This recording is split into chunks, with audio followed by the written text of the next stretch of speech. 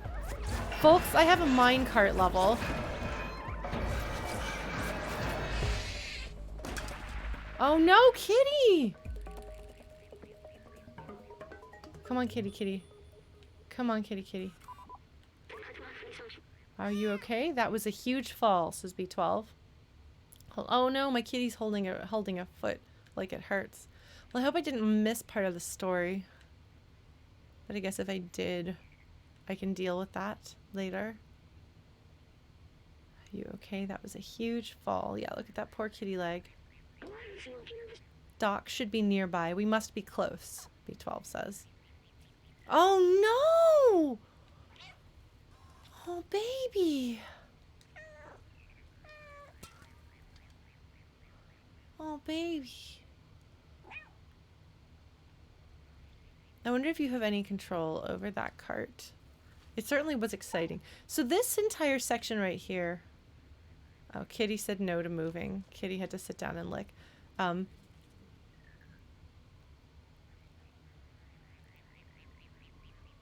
those insects?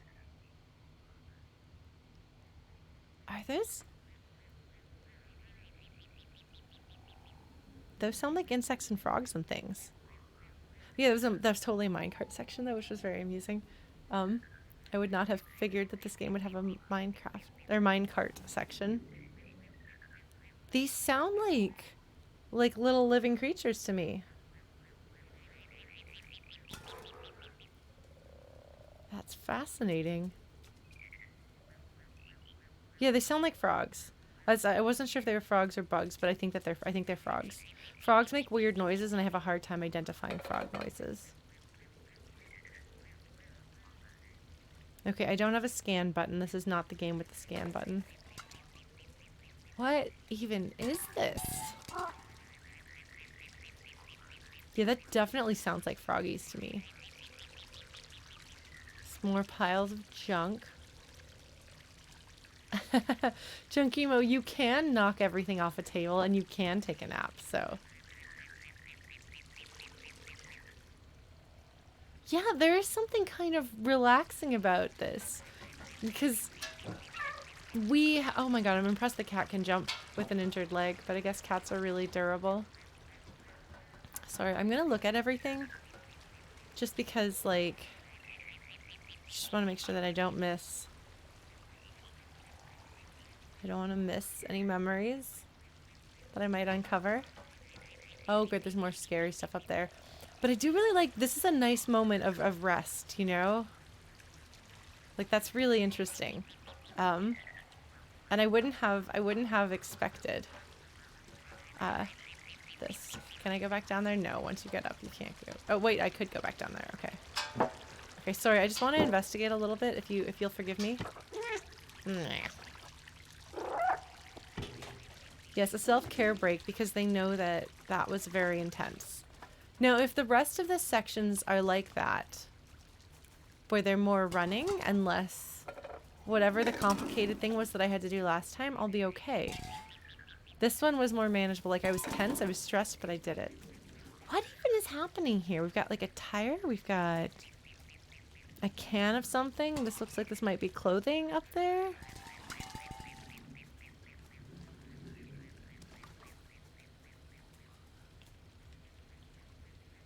Okay, you can't see anything inside there. It's just, if there's froggies, I want to see them, you know? Okay, it doesn't look like there's any memories hidden down here, which I thought there might be, maybe, because we have a little break.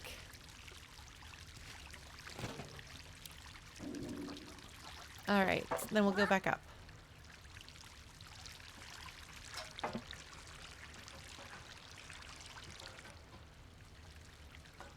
So, Chrono, you have a friend who has a tripod kitty? Oh man, spiders. Spiders. Which I guess we've seen spider webs before.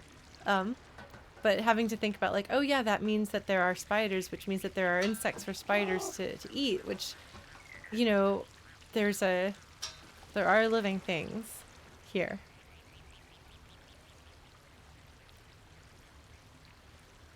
I guess I don't actually want to go up there. There's a lot of those guys, but those are their eggies, so they don't actually fight you there. So supposedly Doc is nearby. Hold on. Inventory. No items? Oh, I thought I had something. Thought I had the bat. I guess I have nothing that I could use here. But I have items.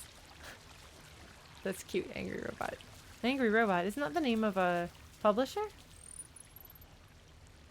Okay, where am I supposed to go versus where am I not supposed to go next? That looks like where I'm supposed to go. So this would be where I'm not supposed to go next. So maybe there's a thing hidden up here. Oh no! That looks scary.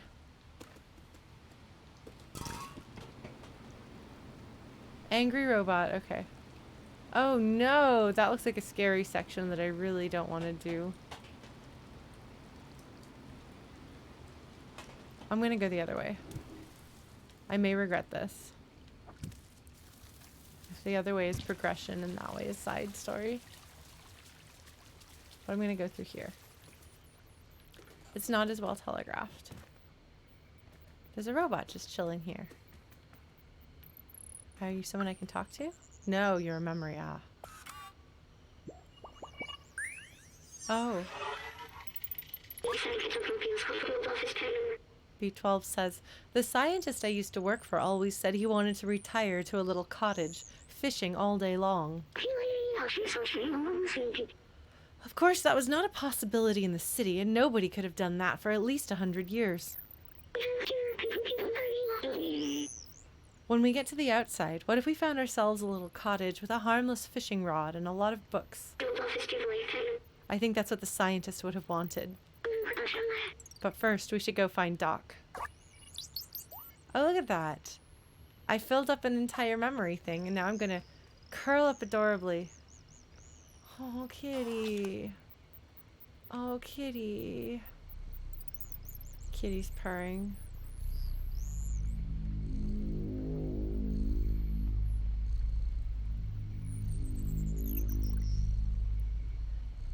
So this is going to give us an interesting view of the area that we're in right now.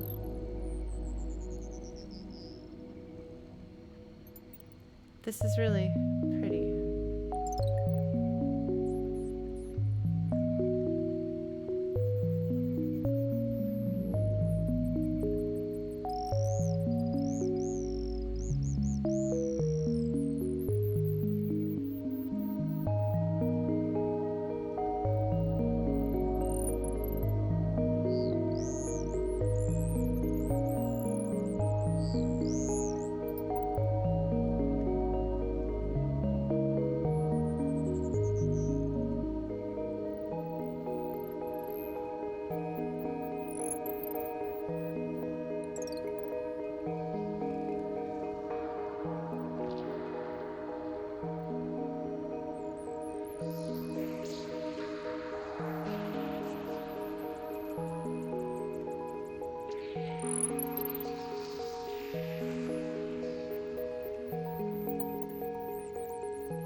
It's really beautiful music. I'm sorry I needed a moment to listen to that. There's something haunting and a little wistful about it. It's really pretty. The instrumentation is so interesting in the soundtrack to this game because it uses chiptune in a really interesting way. where there's kind of like a rawness to the samples. I don't know if it's, I guess samples aren't isn't the right sound, but the tones that they use, there's a rawness to them as opposed to being polished like samples would be. And the way that song kind of balanced out with both mechanical sounds, including a section where it almost sounds like you're hearing voices. And then these froggies, whatever these froggies are. It's beautiful. Oh, what a nice soothing little moment right in between really stressful sections. And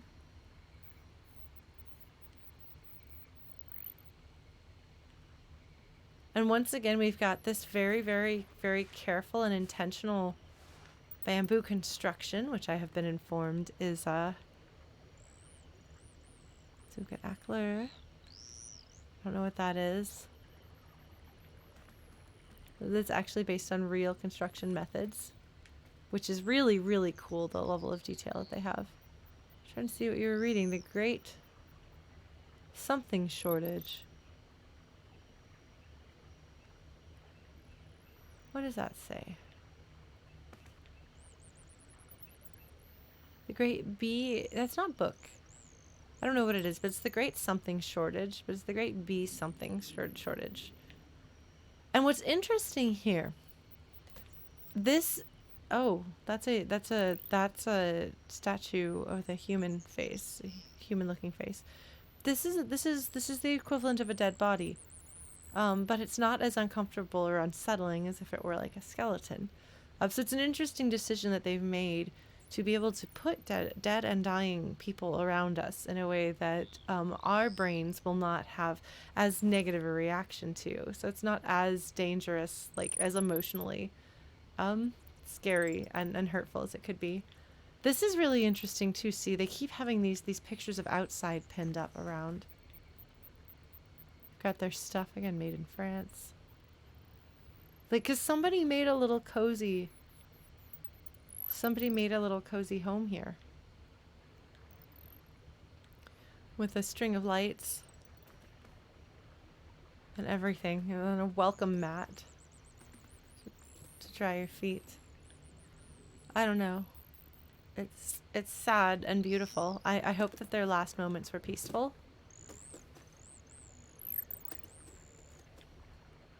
Well, it's not even just that it's not gross and decomposing. Also, it's not... It doesn't ping, like, it doesn't register as dead body, you know? Especially because, like, if we were playing as a robot reacting to robot bodies, I think that we as a player might calibrate our reactions to that. But because we're playing as a kitty who is an organic creature, that does keep the distinction between our organic squishy bodies and robots.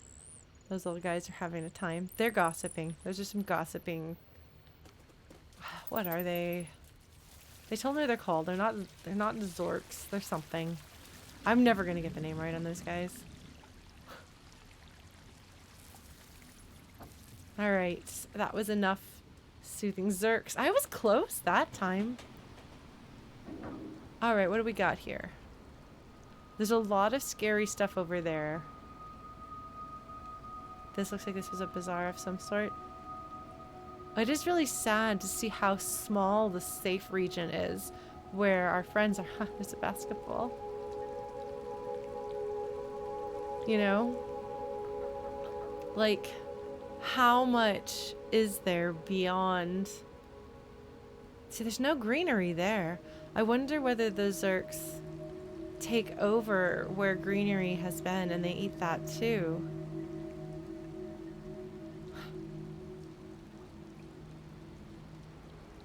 I don't see any actual Zurks, but that doesn't mean they won't just pop out of the wall and chase after me as soon as I jump down there.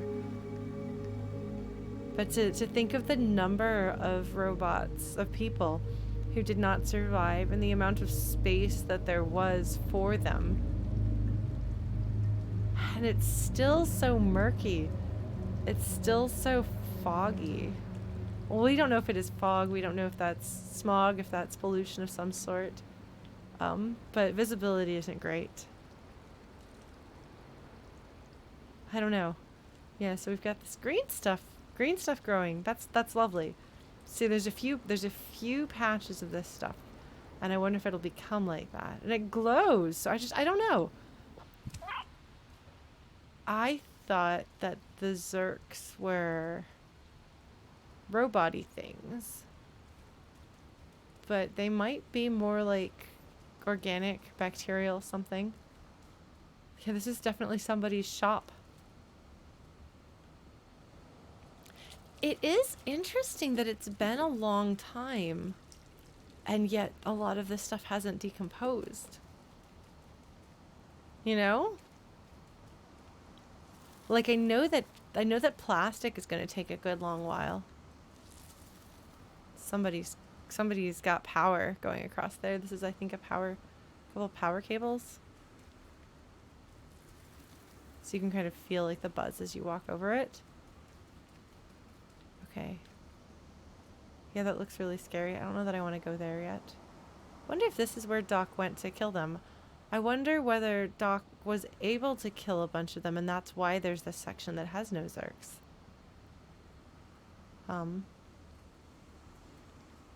Well, few, anyway. Oh, I want to get another... I want to find one more vending machine. So that I can get the drink that I need to get that last piece of sheet music for my sheet music friend. The musician. Sorry, I'm just looking around at everything. Oh, that's really eerie. A mannequin. Just pieces of humanoid bodies just sticking out of there. Interesting stuff. Hang on, I'm gonna smack around the ball. Oh, sounds. The sounds are really good. Alright, I'm going to jump up here, I suppose. Okay, yeah, those are definitely power cables going into here. And light. I wonder if those are the power cables maybe powering his light source. I don't know. I'm going to knock over some stuff because I'm a kitty. That's what I do. More mailboxes. Letting you know just how many people live in these. Well, lived in these places. So you know how crowded it was. I wonder if we ever get a glimpse at what it looked like before. Okay, I was more disembodied limbs just sticking out there. Oh boy. I was really thinking he might be like in here somewhere, but there's no in here. You know? This is just an empty spot that I'm like, I don't think I can scratch at this door. No, I cannot scratch at this door. More of those little, I guess this must be air monitors, air quality monitors or something. But the light, the power cords are going into this. Aha! I do not have an item to use, so I will be coming back here and plugging something in there. B12 says, it's an electric generator, but it seems to require some other part to function. And there is no item we can show.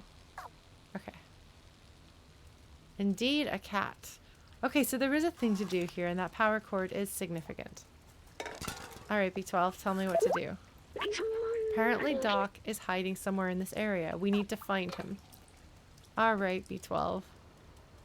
I freely admit I'm a little bit nervous, because the only other place for me to go is across that bridge area. Which is all creepy, glowy glowsomes. Which I'm not a big fan of. Hi, Knoll Girl. It's an adventure game, but it's an adventure game with platforming pursuit puzzle elements. If that makes sense. Does that make sense? Because a lot of what you do is trying to figure out how to solve problems, talking to people, and bringing items and trying to bring the right item to the right person to progress the plot. So it's very adventure gamey in that regard. But the section that I'm about to do is not an adventure game section. I don't know that I would call it a puzzle platformer, but I also don't really play puzzle platformers very much. It's been a while since I've played them, so maybe they have running away from scary things and trying not to die and solving the way to get Um, from A to B. I don't know. Okay, so things are definitely going to chase after me on this side. I don't know where the things are, but I'm pretty sure they will. Okay, so that power cable, I wonder where that's coming from. Oh, yeah, we might as well turn the volume down a bit. In case anyone is joining relatively late, I emotionally had a really hard time dealing with the last scary section like this, and I had to talk myself down for 20 minutes before I tackled it again, and turning the volume down was one of the ways that I did that.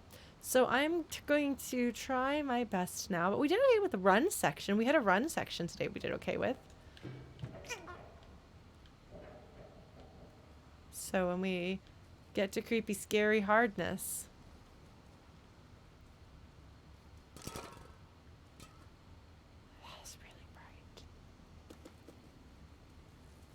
I will do my best not to be incapacitated by it. Man, it is really bright and creepy and orange. Are there things I can jump on here? No. Kitty's just like, no. I'm gonna have to actually go down one of these alleys. I don't want to though. They make me nervous. This looks like progression. Does the other one also look like progression? I think that the one with the wires is probably the story thing that you're supposed to do. I guess it's okay for the kitty to walk on this stuff. I'm really not comfortable with this. Okay, yeah, so these are two different paths. This has that misty fog stuff and creepy horror scary bits. Are these two ways to get at the same place?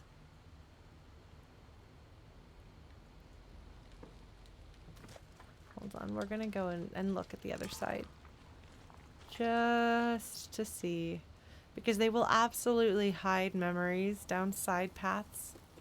This really does look like where you're supposed to go.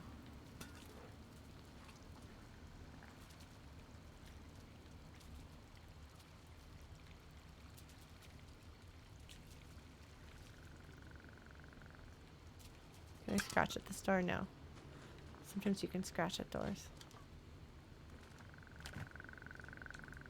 Okay, so this looks like this is two ways around, which probably means I'm going to be chased, and this is going to be really obnoxious and stressful once I get up there. That's my guess. That's my guess. I'm going to turn the volume down a little bit just in case. You can still hear the froggies. Alright, well, what's the worst that can happen? We die? I'm going to do my best. Okay, so this is hopping down. Yeah, so that is the other side. Okay. Oh, there's a window. So that looks like there might be a somebody inside there. Oh. Okay. Interesting. Interesting choice to have two ways up here. That'll probably have some purpose later. Well, let's progress the story. Let's see what happens inside here. Oh, he's got some of them imprisoned. I wonder if he's still alive. I hope so. Oh, the kitty butt wiggle.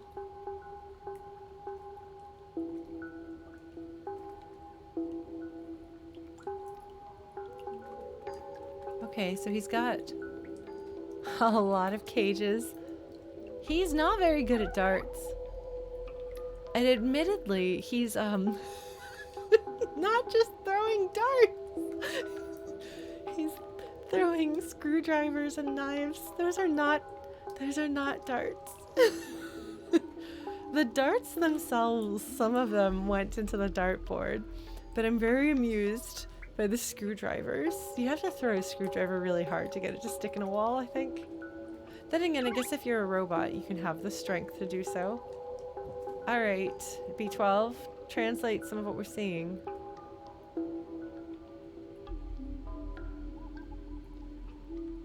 B12 is like, no. Huh. Bunch of hooks, bunch of like plier thingies. That's a deep fryer thing. Circle light. Tools. Books. Memory chips or something for ramen. Puns. Alright, so here's where the power goes to. Hello, you really want to eat me, don't you? They do look organic, don't they? Like, they look like they're made of squishy bits. If we just ignore the fact that they're clipping through each other here, they do look like... I mean, they actually kind of look like a plucked chicken. But it's the glowy orange stuff that doesn't seem natural, you know? Okay. Yes, you're very unsettling. We don't like you. Alright. Just saved. Oh, is he dead? It looks like his head got destroyed. But maybe I'm misreading his body here. Oh no, he's still alive! Oh, that's his hair! Oh, that's his hair, right, I forgot, he's Doc. I forgot we saw Doc. In that photo, we saw Doc. And not Marty. He definitely is reminiscent of that Doc, I think. Yes, Doc Brown. He looks like Doc Brown. His name is Doc. So he says, whoa! Wait, you're not a Zurk? Who are you? Meow. That's my badge you're wearing. How did you find it? Did my son send you? Oh, Seamus, you clever boy. I've been alone here for ages. I came here to test my Defluxxor, but it didn't go as planned. I wish I could go back home. I miss my son dearly. You can have a look around the house if you want, but I have no idea how to escape this place. Why? I guess he got here, he built up his thing. It didn't kill all the enemies. And now there's enemies around him. Oh. One of these days, a vending machine is gonna help me get that last sheet music. Oh my god. Remember. And there's a smiley face and a 12 on it. B12 says, I've seen humans wear costumes like this. They were small and running around and making lots of noise. Oh yes, I remember now. They were children. The streets felt much more alive with them. Even with the difficulty they brought, the adults seemed to love them very much. Doc says he misses Seamus. Is that the same thing? Okay. I think that's all the memories in this section because it was a different color. So by costume, like wearing plants on their head? Just dressed up in silliness? Because this guy's got a plant on his head and a bucket on his head. And he's holding a broom. And a pizza box as a shield. So it's like he's like a centurion ready to go off to battle against the Zurks. Oh look, there's more things to look at in here. Excellent. Once again, a 16 clock. Yeah, well, I feel like the knives and screwdrivers in the wall may be indicative of how much time has passed. Screwdriver just through the table, no big deal.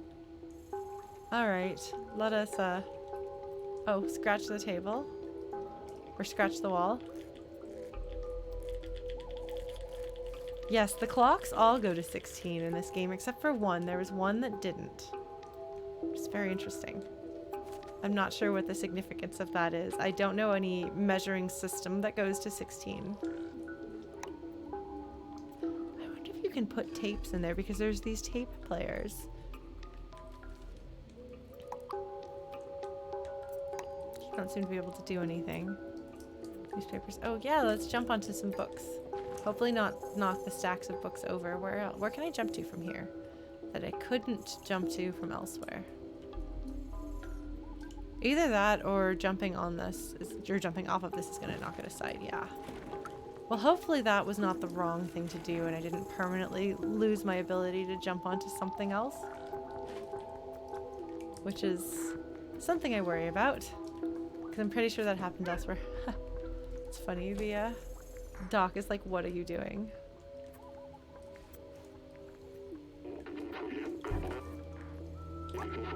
He says, hey, be careful with that Defluxxor. At full charge, it can explode Zurks like confetti.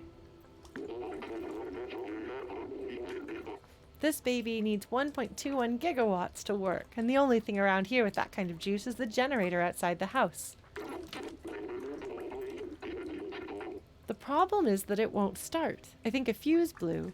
And with all the Zurks around, it's too dangerous for me to go out and fix it. So he did manage to kill some of the Zurks. I think that's why there's a section with less of them. Oh, was that a Back to the Future quote that I just glossed right over? It's been a bit since I've seen those movies. He says, I'm not fast enough, but you just might be. If you can reach the generator and replace the fuse, I should be able to get the Defluxxor recharged. Oh, amazing, Chrono. He says, come on, follow me. I'll show you what to do. So Chrono says, for anyone who's not reading screen, that 1.21 gigawatts is how much power the time machine needs, but Doc Brown calls it gigawatts. Okay. All right, well, maybe we'll run, yes, we'll run at exactly 77 miles per hour. That's cute though. That's a cute reference because it's not like, if you don't get it, you don't get it and you don't lose anything. I should have asked him questions. I missed the chance to ask him other questions, didn't I? I'm gonna just get into his stuff now. Okay, what is that? Void. Signal lost. Connecting, please wait. Just gonna stomp on some keyboards. Knock some things off the shelves. I'm a cat. That's what I do. Haha. Cat.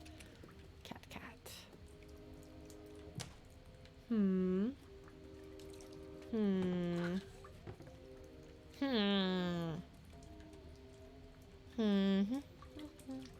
Okay. Here's his kitchen. I think that's his kitchen? I'm not sure.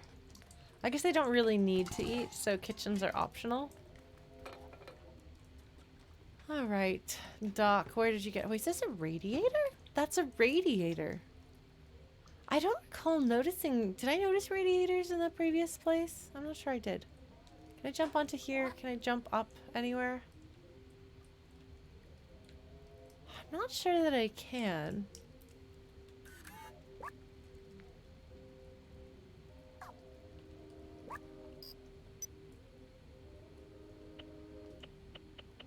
Okay, that's neat. You can go through and look at all of your memories. Corrupted, complete. Interesting. Okay, so you can't do anything up there. I mean, maybe you could, but I can't anymore. I'm just gonna knock things over because I can.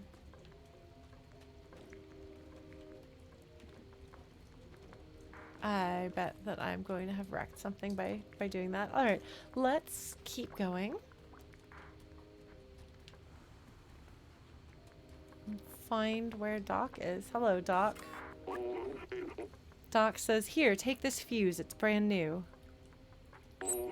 Gained new item. Fuse. Turning on the generator will be loud, so expect some Zurks.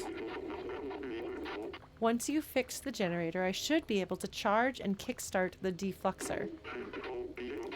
You just need to follow this cable, change the fuse, then meet me back here. Best of luck. Okay.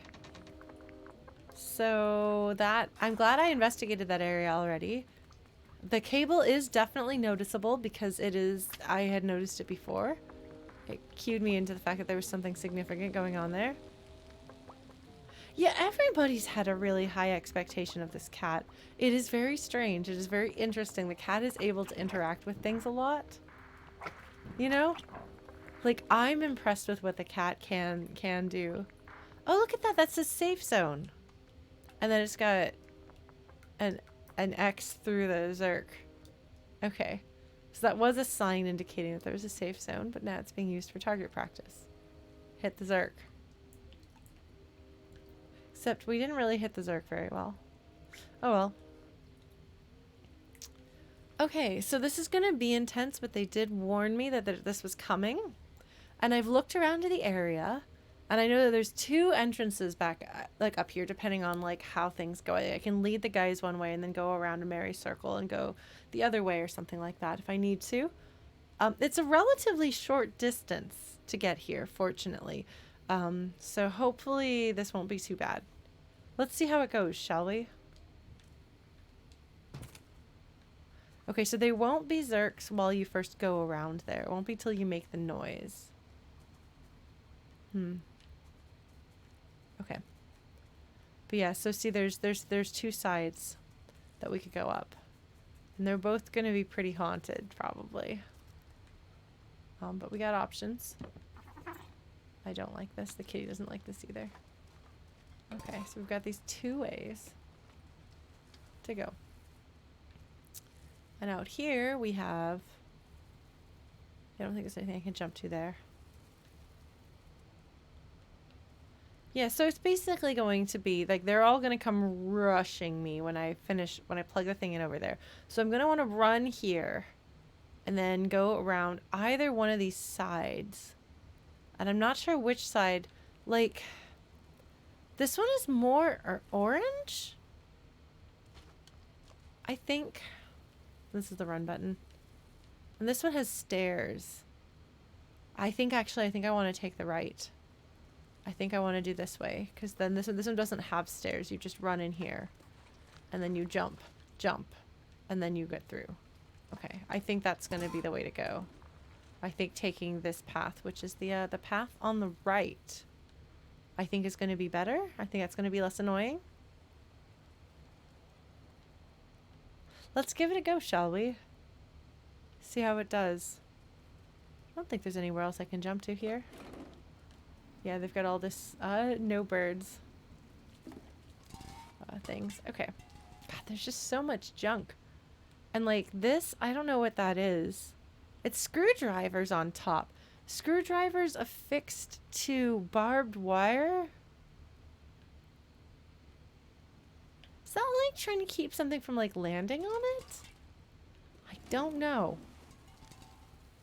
Okay, remember, go to the right path. No, it's not a slinky. It's barbed wire. It's a coil of barbed wire. All right. So, and then over here, there's stuff. So I'll be able to kind of try to lead them away from me. I think is what I'll want to do. Making a plan, being strategic. It's like multiple shops that were out front here. Yes, strategery indeed. Shall we give it a go? You ready, folks? You ready to see me do my best? I will do my best. Okay. I got it. I'm sorry that I missed talking to him. I bet I missed, like, actually talking to him. I hope I can talk to him later. Otherwise, I guess I missed out on some world building. That's what I get. The old girl redeemed the stretch option, trying to get me to stretch arms over the head. Let's do this. Alright, roll out your shoulders a little bit. Release some tension. And breathe. So even if you're stressed, if you take deep breaths, you can actually trick your brain and body into thinking that you're not stressed. And then you won't feel stressed. It's not a guaranteed thing, but it actually works remarkably well. Brain hack, life hack. All right, let's do it. Running to the right, I think was what I concluded I was going to do.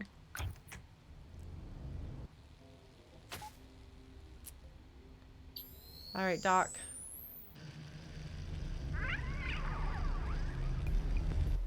Yeah, they're coming to life. I knew they were going to.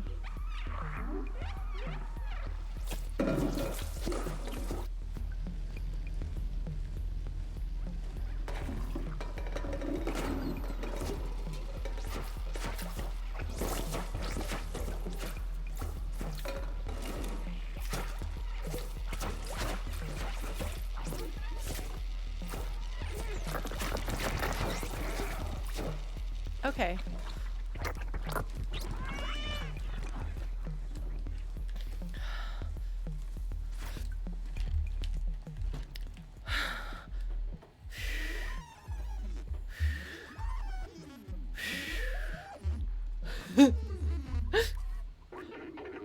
I like how that didn't need translation.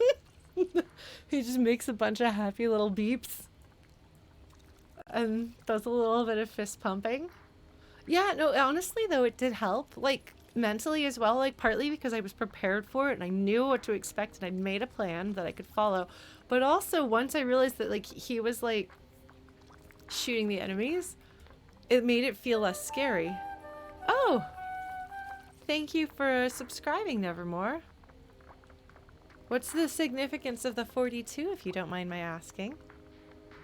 Is that the answer to the question? I'm trying to remember. Is that the Douglas Adams number? Okay.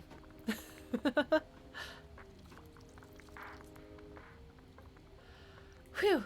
Yeah, no, so having a companion makes things less scary in games. So having B12 around makes things a bit less scary in this game. But having somebody who's like got your back and is helping you, it's even better. So thank you, Doc. So Doc says, amazing, you got the generator back on. Have you seen how powerful the Defluxxor is? It's definitely our way out of here. Wait a minute, I might be able to mount this Defluxxor to your drone. All right, B12.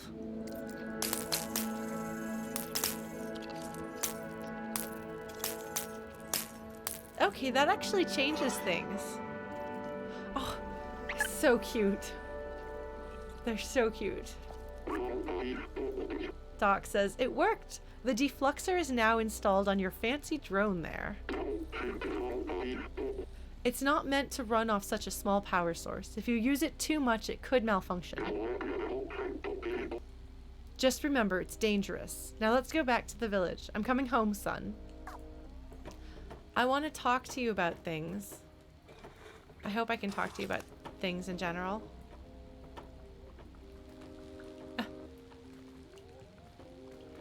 That's fair, Nevermore. I wonder if so if you use it too much, I wonder if that's you use it too much at the same time.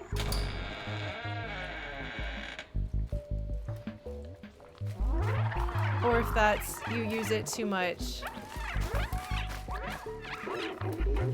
Doc says, take out all those Zurks so we can get through. Hold L1 to use the Defluxxor. Oh! That's L2. Doc says, wow, it's working great, but as I suspected, it can overheat.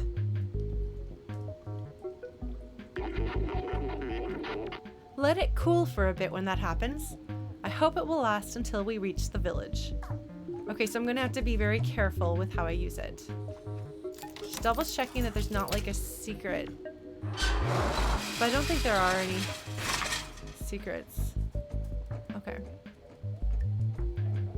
He's hustling. Escort mission time. What is it, buddy? Chrono, did you type that as I said that? Oh, we're on the same page. Oh no, Doc says the switch doesn't work. It looks like the electricity has been cut.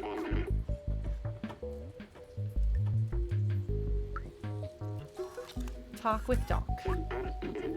Doc says there must be a way to open that door. I'm sorry I missed talking to him earlier.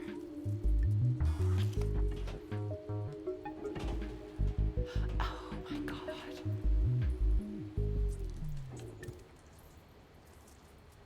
So you know what I was saying about not being sure this was a puzzle platformer?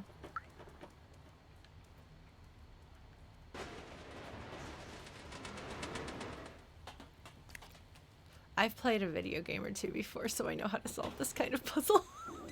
But it is because I've played a video game before that I know how to solve this kind of puzzle. What? Oh, I guess I have to roll the other way. Okay, look. I don't know. Okay, I can roll it this way. Wait, no? Oh my god. Okay, hold on. Give me a second. Pretty sure this is what you're supposed to do. You know what I'm doing, don't you?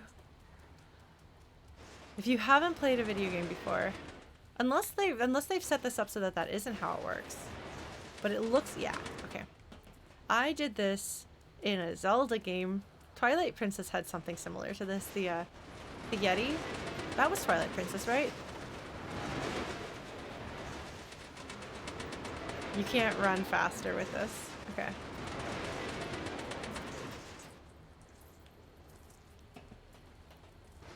Okay, I don't know if I actually want to have this all the way over there, or if I can jump from here to something. Oh, I thought maybe I could jump on this, but I cannot. Where will I be able to jump to? That has barbed wire, so that's maybe not it. Maybe if I roll this somewhere, maybe. I don't know, man.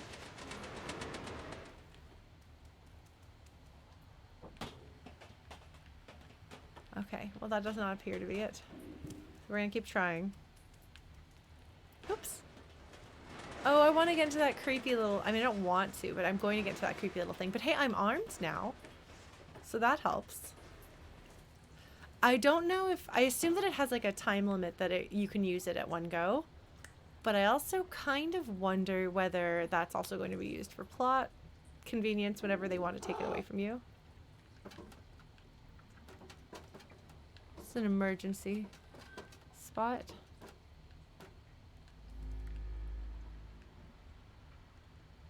I'm gonna turn the music back down because this is intense.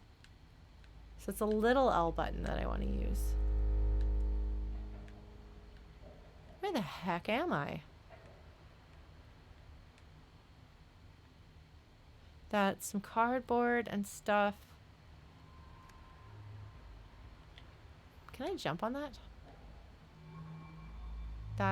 No, I cannot jump on that. But I'm going to be, on the way back, I'm going to be doing like trapeze jumping stuff to avoid having to go down there. I bet I'm gonna swing on those or jump on those or something like that from the other side.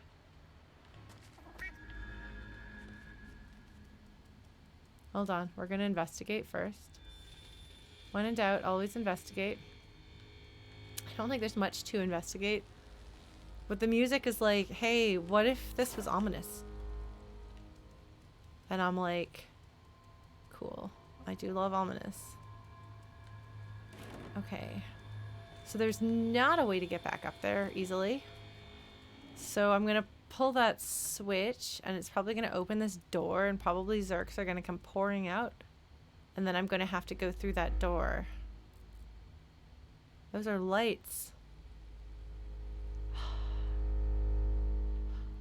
I'm really not sure what I'm going to be doing here.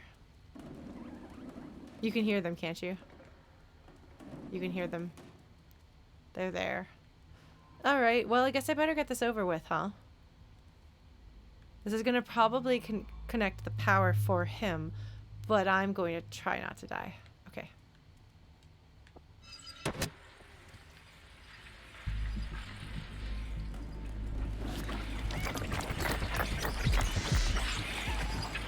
Oh jeez, oh jeez, oh jeez, oh jeez, oh jeez, I don't know where I'm going. Ah! I don't know where I'm going, I don't know where I'm going, I don't know where I'm going or what I'm doing. What am I doing? What can I jump on? What can I jump on? Oh, hello, there he is. Hello. Hello, hello. Ah! Okay. Alright, well, fortunately, we've got that, so I guess I'll just kill them. I thought maybe that I was going to be jumping on a thing because I'm so used to that being the thing to do. But that's fine. We can solve this. I got this. I got this. Alright, we're good. We're good. We're good.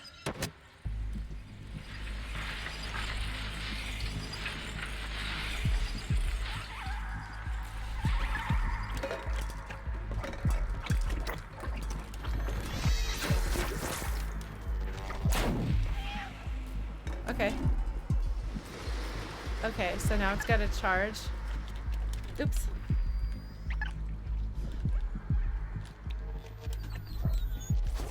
Okay. All right.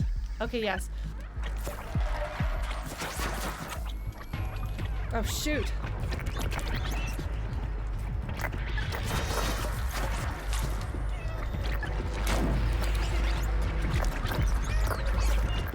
Ah, okay, okay. Okay. Alright. But in this case, I can fight back, and I have a thing, so it's... And I have a friend. I have 2 friends, and one of them is fighting, and the other is pushing buttons to try to make doors close. So I can handle this. This is a different scenario than what we were dealing with at first. So I might actually be able to handle this. Alright. Okay.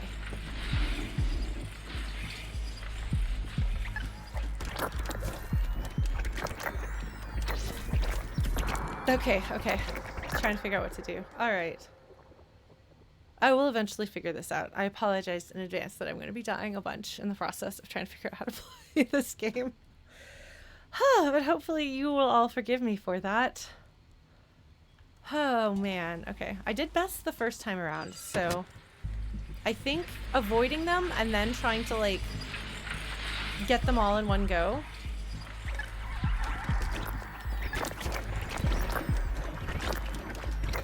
Yeah, okay. Never mind. Okay, I'm gonna have to actually try to be more functionally strategic at this. I did better the first time around. So let's try. Let's see what we can do. I do wonder if... does this game have accessibility options to make it easier? I don't think it does.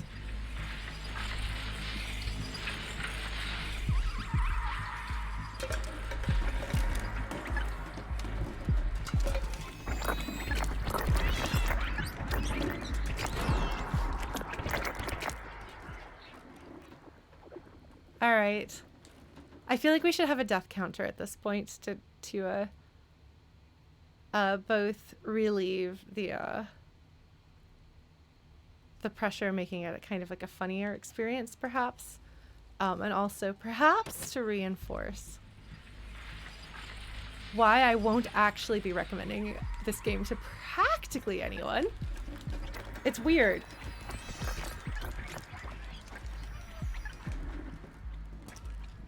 Because, like, it's a... Oh, you have to hold that down! Okay. Okay.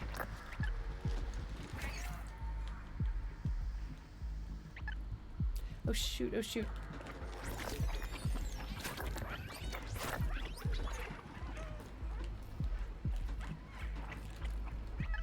Where is he?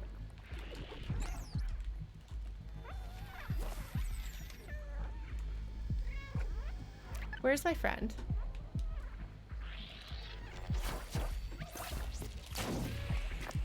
Oh, damn it. Sorry. Okay.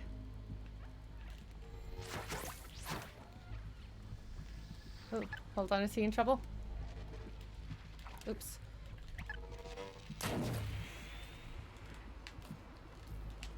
Oh, shoot. Sorry, buddy.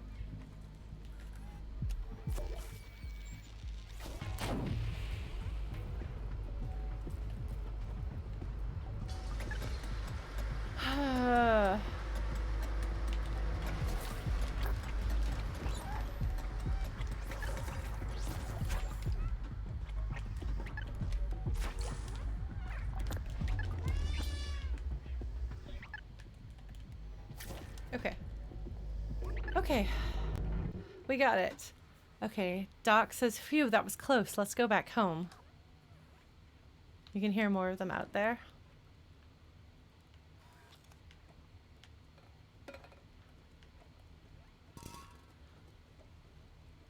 Actually, you know, I take back that I wouldn't recommend this game to anyone. I just don't know who I would recommend it to, because most of the people that I know who are interested in punishing gameplay stuff like that are not necessarily fond of the really slow investigative sections, and people who are fond of the slow investigative sections are not necessarily going to be fond of really punishing tight gameplay.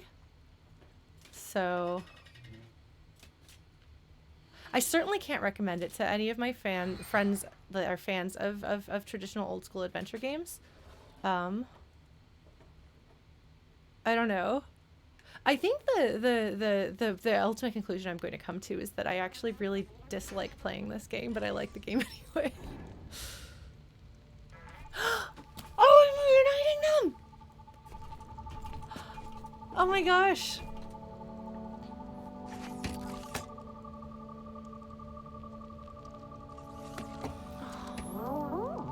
Oh.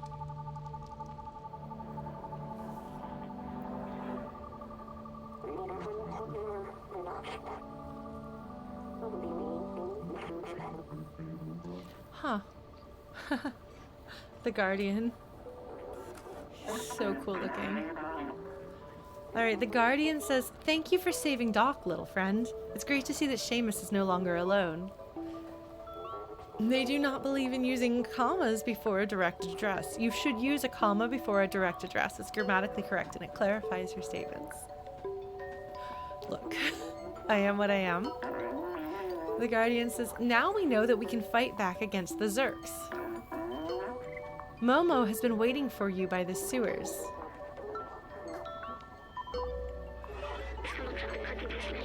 B12 says, "Doc and Seamus look happy.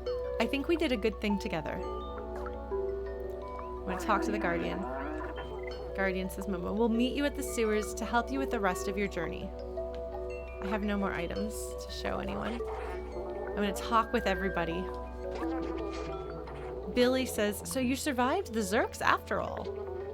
Do you have the 10 cans you owe me?" Thanks, Billy. Teddy says, "This is really impressive, Doc.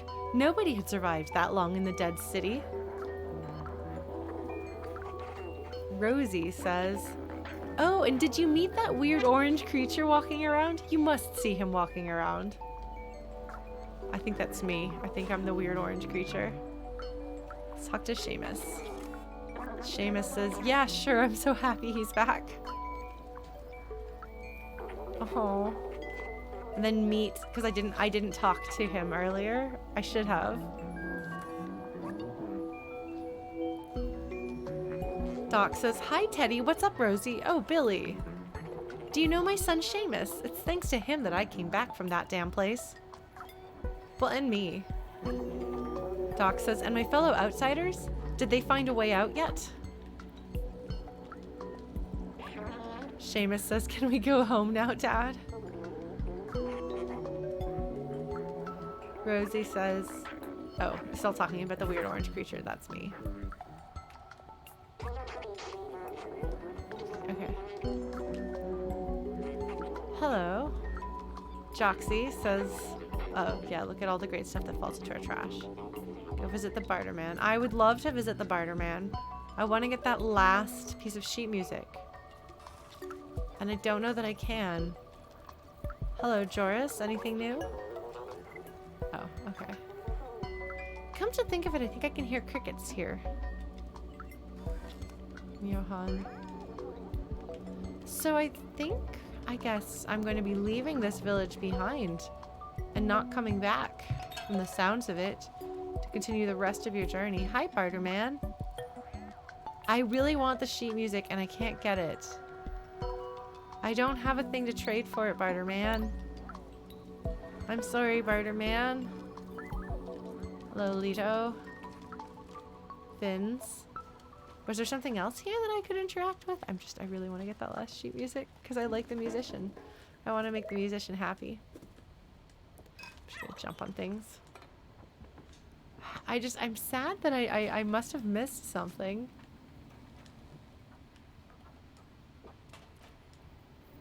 So Momo is, oh look, it's the same exact smiley face.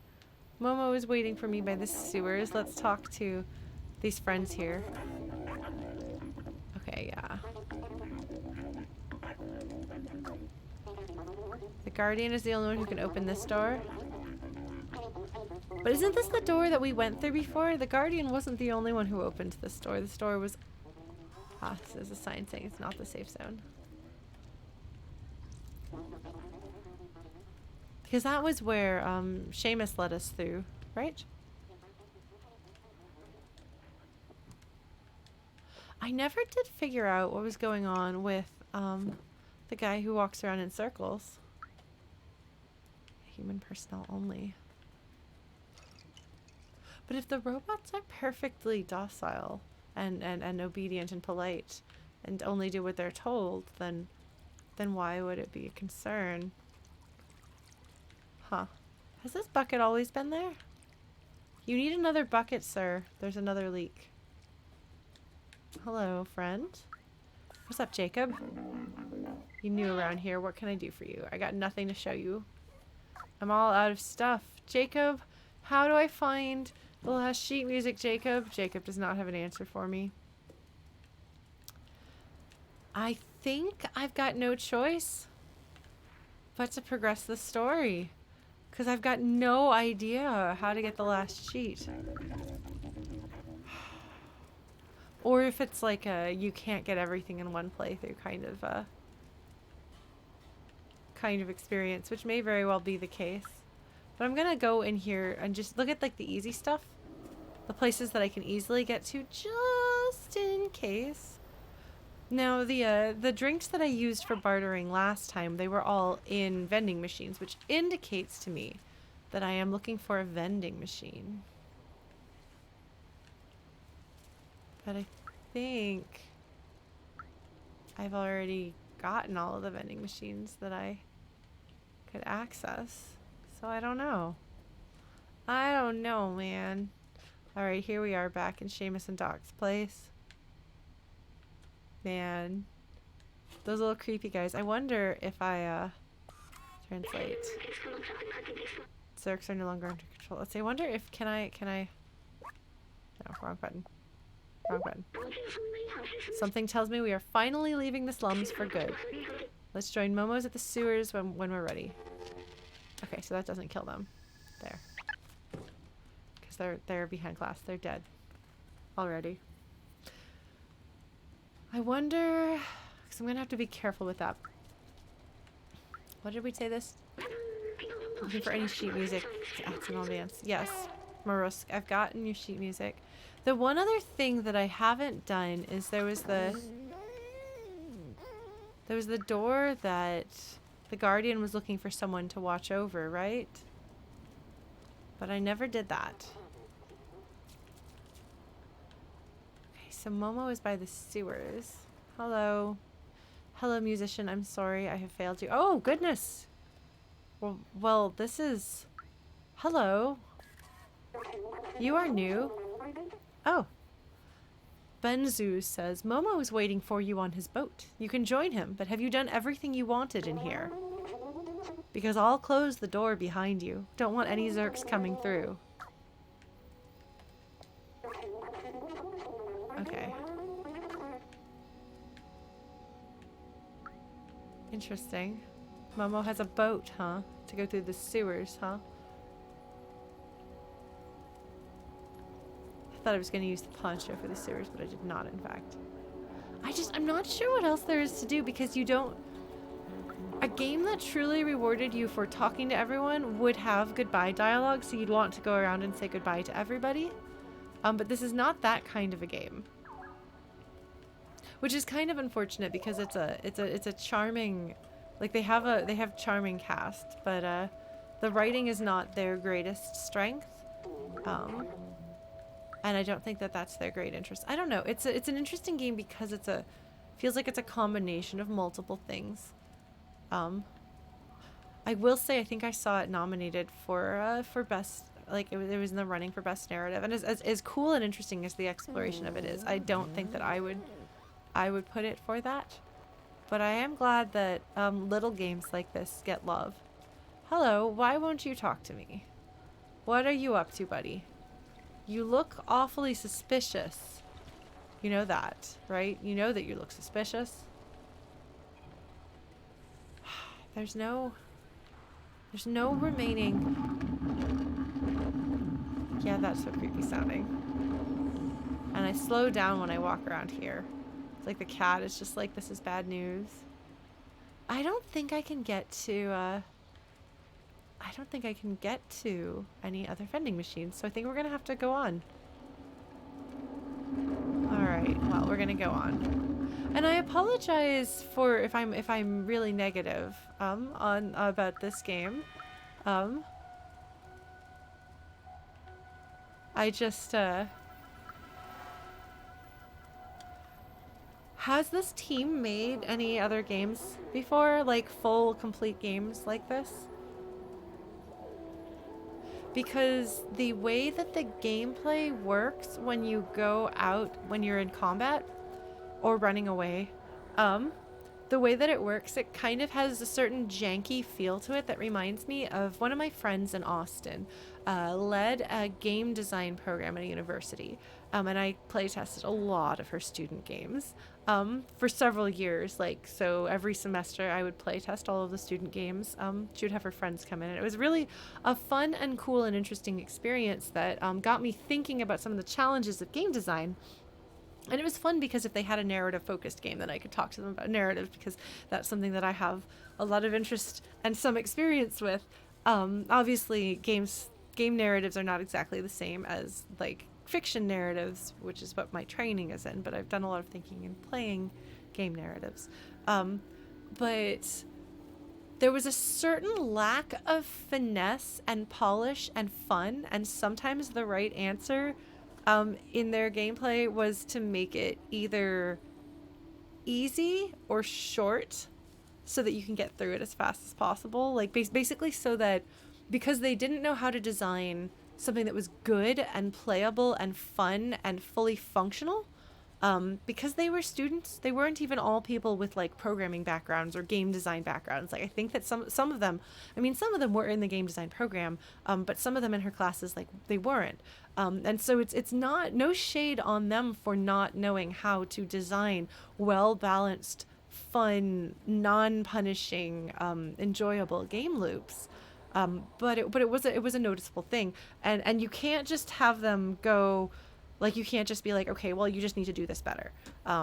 Like you need to throw away this game project that you've been working on and get better at making game design. Like no, making a finished product is huge. So it would be like, can you give the player infinite lives? Can you make it have lots of checkpoints? Can you make it forgiving? Can you make it so that like the bad guys don't have a lot of health? Basically, can you make it so that the player can push on through it, so that you can have a finished experience that a person can sit down start to finish and get through? Because that's valuable, even if the gameplay is flawed. I am used to not being good at video games. I've been told that I'm no longer able to say that I'm bad at video games, because I have beaten challenging games before, and I have done hard things with games and acquired skills to play them. In some games, I'm able to say, like, this is just a hard game. In some games, I'm like, this is not a game for me to play. And in some games, I can say this game is too complicated. I don't understand it yet, and it's too much for me to wrap my head around. I had a really hard time with Hades at the beginning.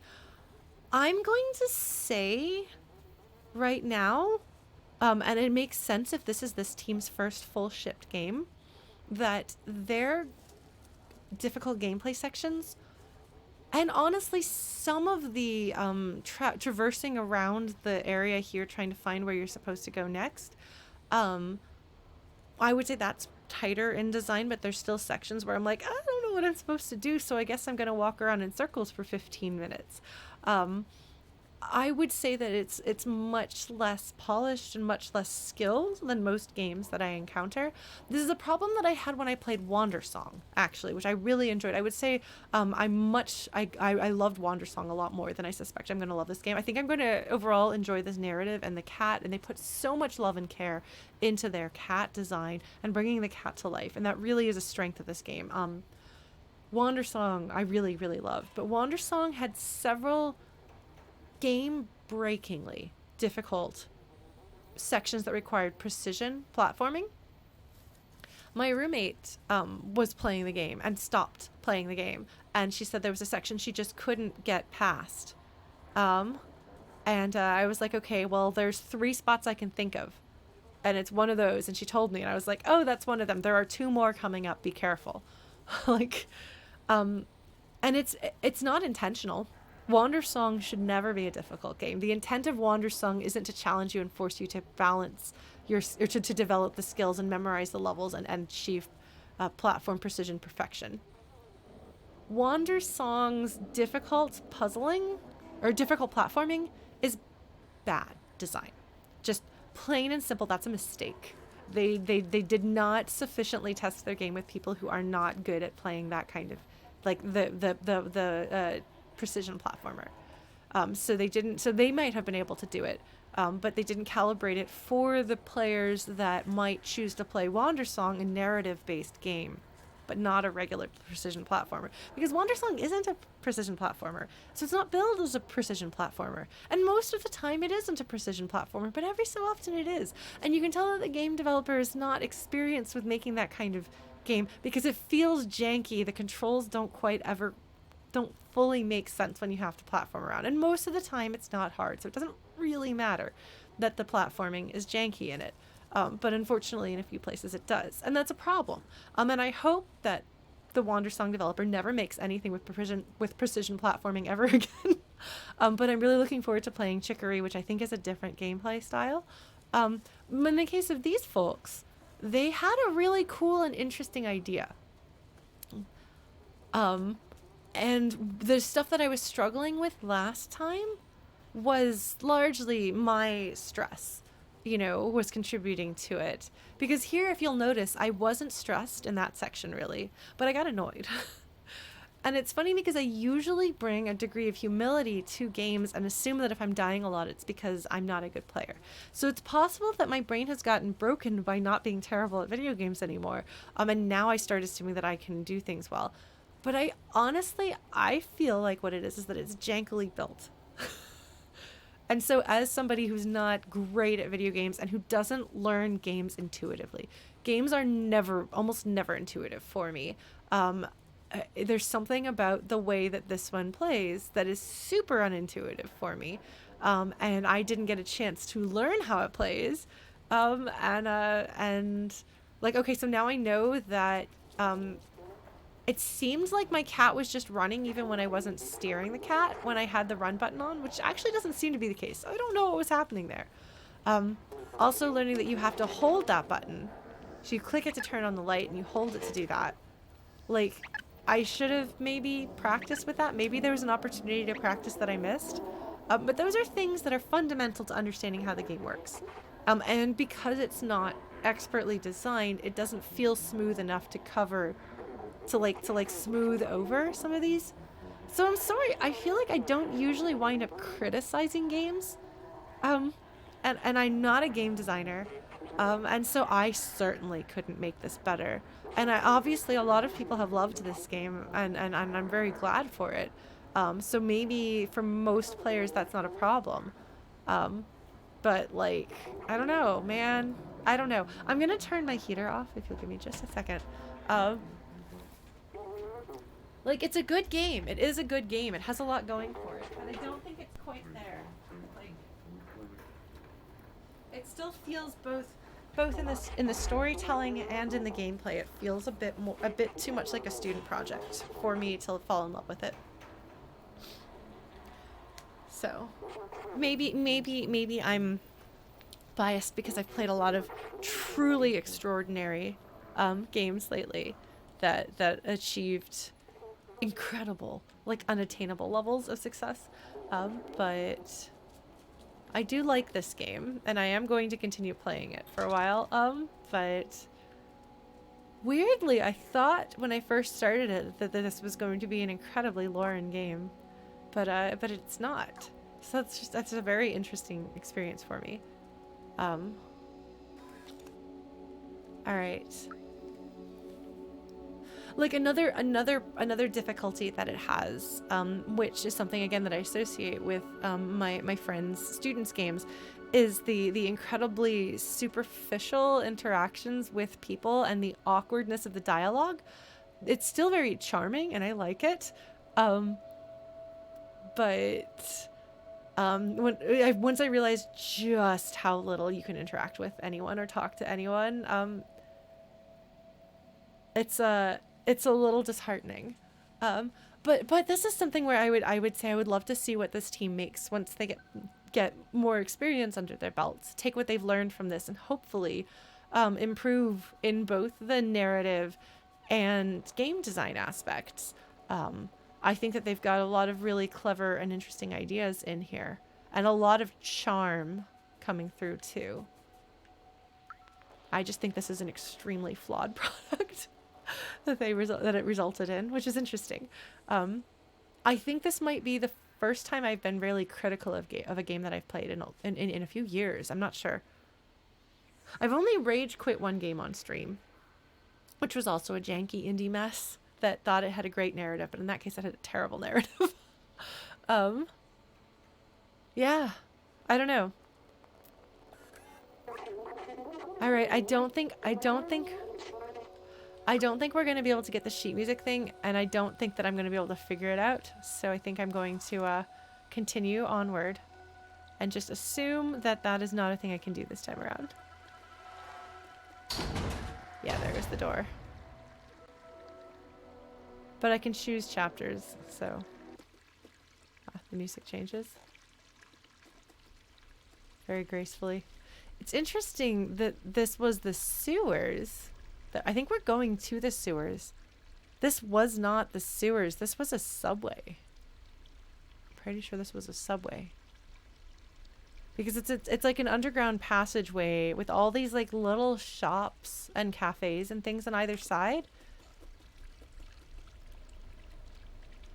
Well, it's an underground market, but I think it's an underground market to get to something. And if there's going to be like a passageway. Oh, okay. I thought that the sewers were going to be connected from this. But I guess not. Oh, there he is. He's so colorful, you can't miss it. Let's look around here just a little bit more. They do really have interesting and distinctive like they're really good at making really interesting visuals. I'm still looking for my vending machine, even though I can't go back out that way.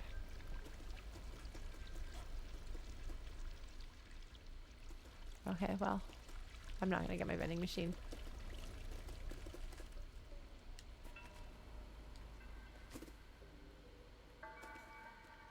Alright, so this is...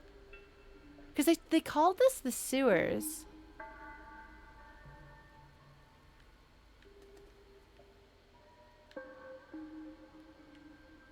I guess maybe we're going to go into the sewers. I'm very confused about the design of this place. Because yeah, that did seem like it was an underground market that became an underwater market when things flooded. It's just interesting that things flooded. Hello, Momo. I'm gonna jump in here and look around first.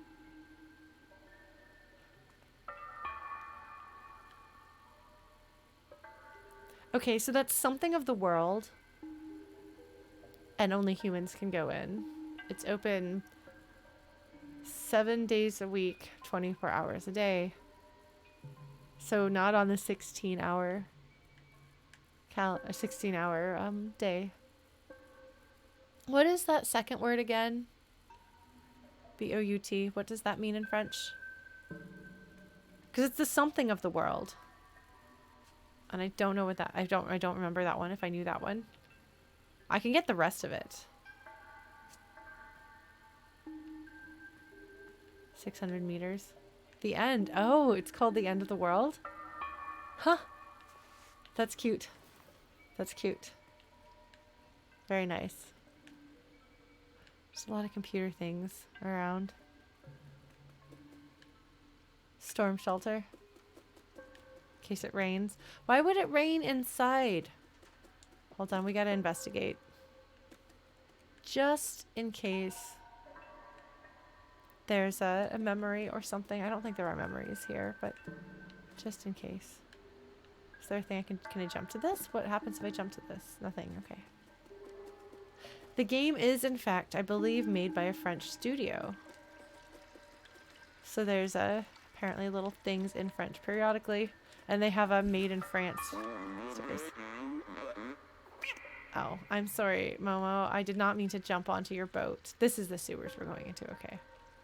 I wanted to look around, just in case. But Momo says, I can't believe you found Doc and got the Defluxxor. With this, now we can go find Balthazar. Let's go. Okay, well, hopefully I didn't miss a memory. I bet I missed a memory. Well, that's fine. I think there is still one that I was missing. I'm not sure. Well, we'll find out. We'll continue and I will do my best. The sewers. Oh. This is going to be, I'm going to use my lights to take out Zurks. City Technical Network.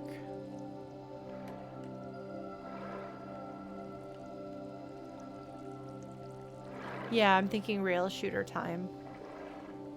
I'm not sure that the game is designed to do that well.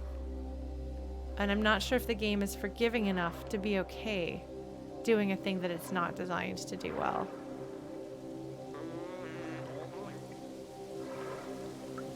What's up, Momo? Momo says this place is creepy. Are you singing? Is that what that was?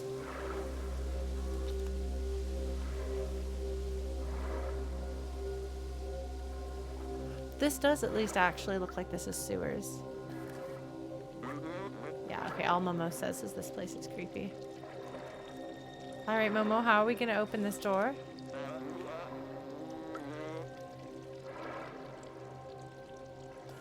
What's up, Momo? I don't see any way to open this gate. Can you take a look on the other side? Okay, I guess so. Fortunately, it is not rail shooter time. However, it's probably going to be fighting Zurks time.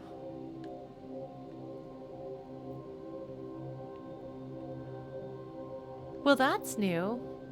I don't think I've seen any giant things like that before. So that, I'm sure, is going to be very fun for me.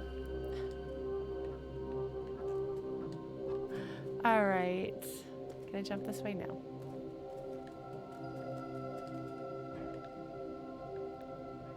So again, City Utility Network.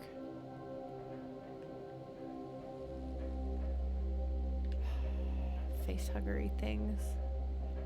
Access control system. But I don't get to go in because I don't have thumbs. Darn, my lack of thumbs. Alright, well, are you ready to die? Because this is going to be bad.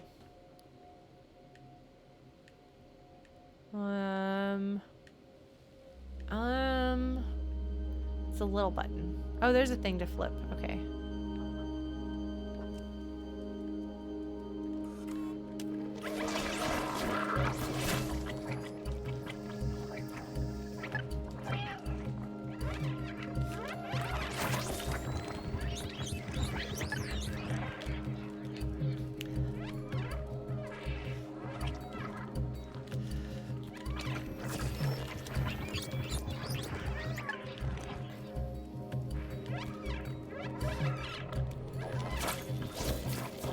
Okay. Alright. So I was right. Those things do come out of the eggies. Okay. Alright. Well, that was exciting. Thank you.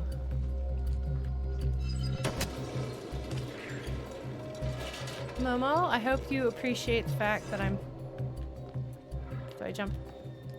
How do I get to you, Momo? There we go. Okay. Momo says, I've never been this far out of the slums. With you here, I'm not even scared. Alright, Momo. Well, that makes a...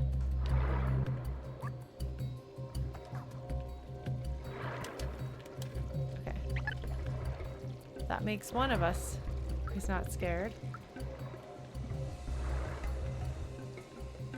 Interesting.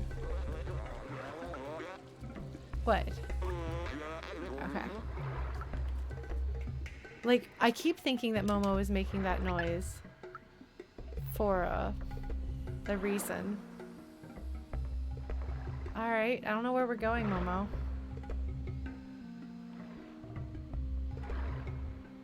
Okay. So a sewer system.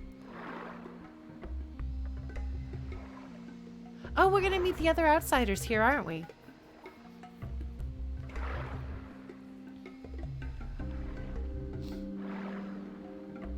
Okay, I'm gonna have to open another one of these, aren't I? Let's see what's up. Okay, there's more of those little guys. Alright, good to know. They're waiting. really like the music. Okay. Interesting that Momo is able to open this door. If it is going to open. What's up, Momo? What's wrong? Momo says, all this old machinery is broken now. I think we can only open it manually. Alright. I will escort you. What now? You gonna pull it? Yeah, this is gonna make the critters come down. I'm pretty sure that the critters are gonna come down and I'm gonna have to... Let me get this up.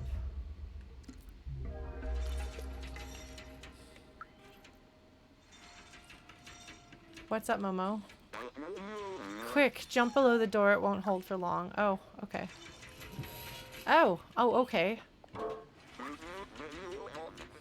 Momo says, "Gah, I can't go with you, but I won't stop looking for a way."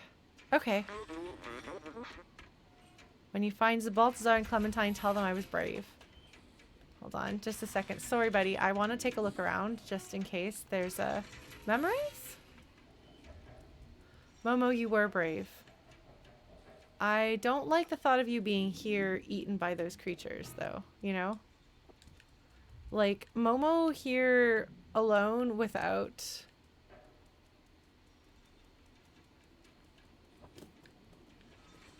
Without my device, without any sort of weapon, without anything, it's just gonna get eaten.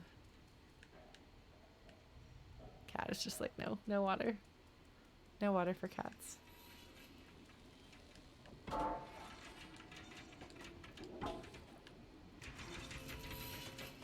Okay. Well, I guess I got no choice in the matter. I guess onward we go into scary, creepy hellhole. Just gonna have that open for now.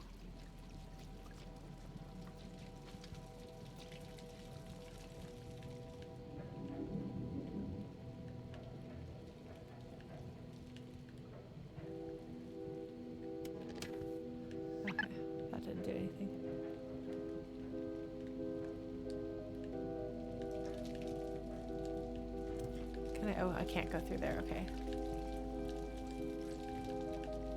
Good thing that none of this water is toxic and evil and scary. What? There's like robot bodies here? That's creepy. And again, if you think about this as like these are like living beings, these are people.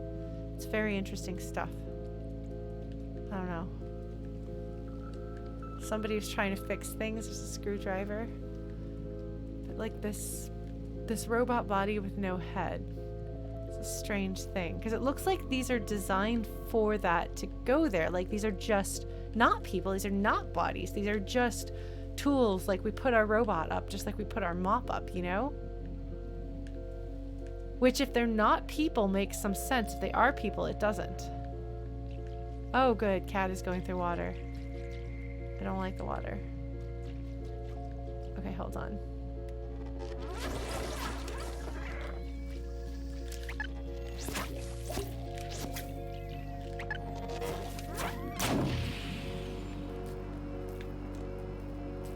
Okay, hold on.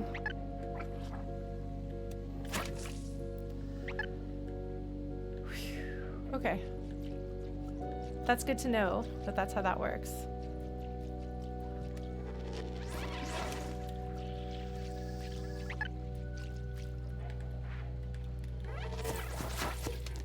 Okay. I won't be able to do this the whole way probably, but I'm gonna do it while I can. Where are there? Some more up there? You can hear them. Definitely hear them. Oh shoot! Can't kill them through this though.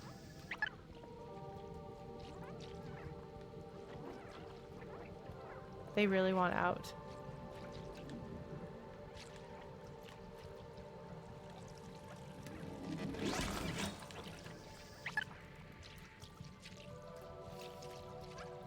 Not a bad tactic. I'm not sure how you're supposed to handle this, but I absolutely will abuse a system like that if you let me have it.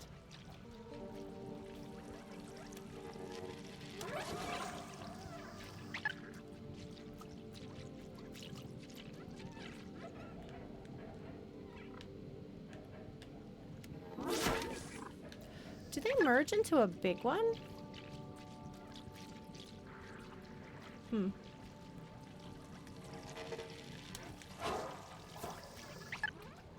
Those guys really want to jump me there. But they can't seem to get through, and I'm wondering what's up with that. Okay, they don't seem to merge into a big one. Okay, I thought they might. Okay. Like, this feels like a glitch of some sort. It's very unsettling, though.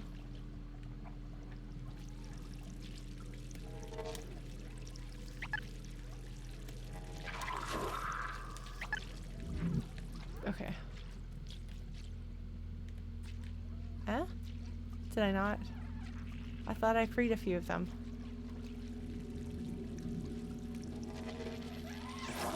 Okay, hold on. There we go. Well, I won't be able to do this everywhere. Oh. Okay, well, fine. That's fine.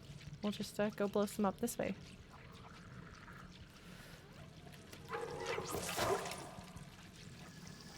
Oh, hello. Oops. Yeah, this feels like these guys glitched.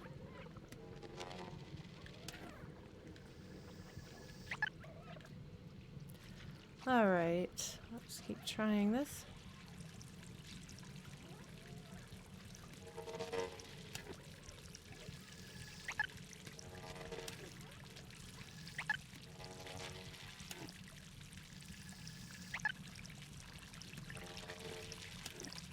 Okay. So that, I guess, is the last of those. There's another robot in there, from the looks of it. Yeah. Okay. Alright. Well, that's fun.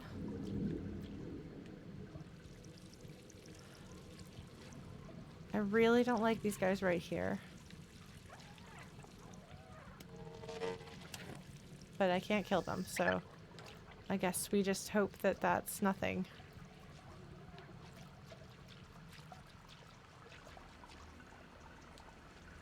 Okay.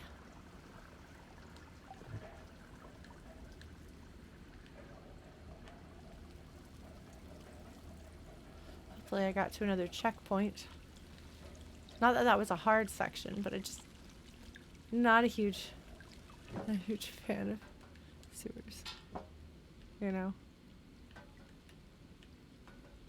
I prefer not to be in sewers if I can be anywhere in the world.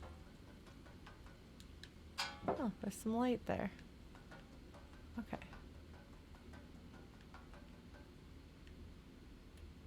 Huh. Interesting. So we'll be in a different part of town, and I'm wondering if we're going to have more robot people. If everyone, if my thinking is correct, uploaded themselves to robots, or what? Aha. Okay.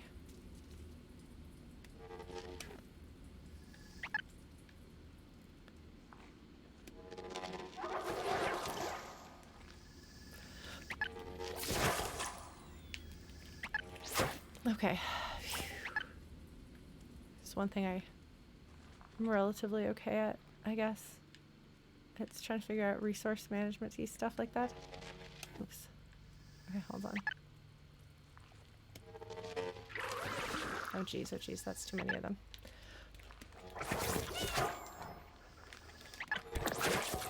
Phew! Okay. There's a lot of these guys, though. That's the thing.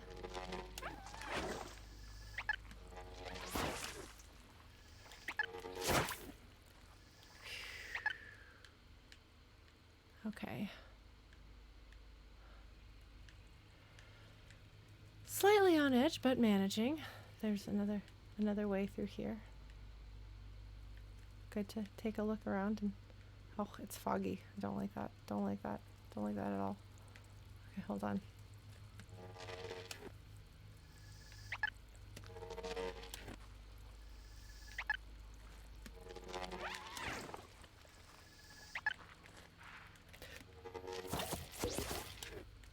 Okay. Okay, we can do this just very carefully. I don't know how you're supposed to do this, but this is how I roll. Come on. Okay. One pot at a time. Oh, it's foggy in here. I don't like that. Does that mean that my light doesn't go as far? Oh, hello. Gotta be careful with you.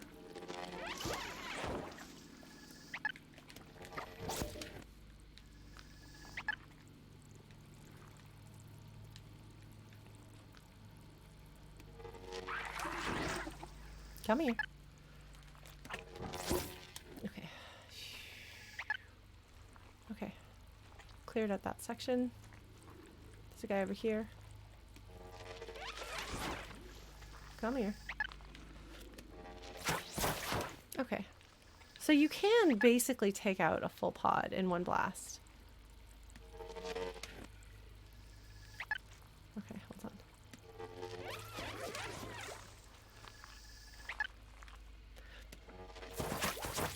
Okay. It is an interesting mechanic. The, like, you can kill the enemies, but only in bursts. I don't know if this is how everybody does it. I assume so, because this seems to be how it's at least at this point set up for you to do it. I think. Okay, hold on. Okay, so this section is clear. Okay, good.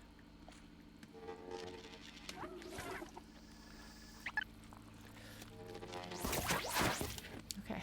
Phew. So I'm getting a sense for like how long I can hold it down, you know?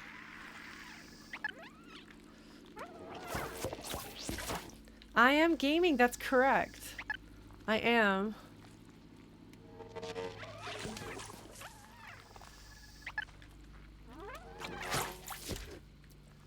And I am doing my best.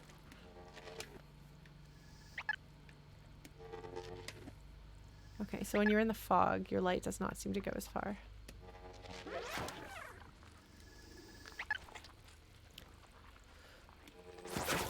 Okay. Alright. I've gotten almost all of them. I think there's just a few more. Oh, wait, no, there's more than a few over here. Hold on. Okay. Okay, that makes sense, Blues. I'm definitely not fast and loose. Let's try the challenge mode. Certainly not on first playthrough. Okay. Managed to avoid overheating fully there. Got close though. Alright, so I think there's just these guys right here.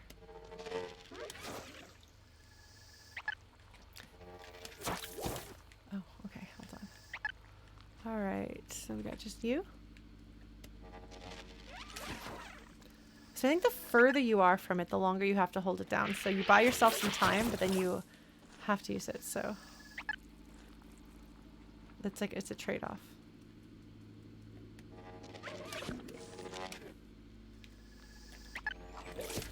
Okay. Oh, they explode disgustingly. Oh, charming. Ugh. Gross. Sure is foggy in here. Okay, there's the thing I need to do. Let's look around first. See what else there is. I'm not entirely clear on how much exploring actually is recommended in this game, you know? Like, oh, this is gross. Like, sometimes there's hidden things, but I don't know quite how frequent they are, so I feel like I probably waste a lot of time just... Oh god, you can hear them chittering, can't you? That's one of those fun words that's an automatopoeia. Oh great, okay, here we go.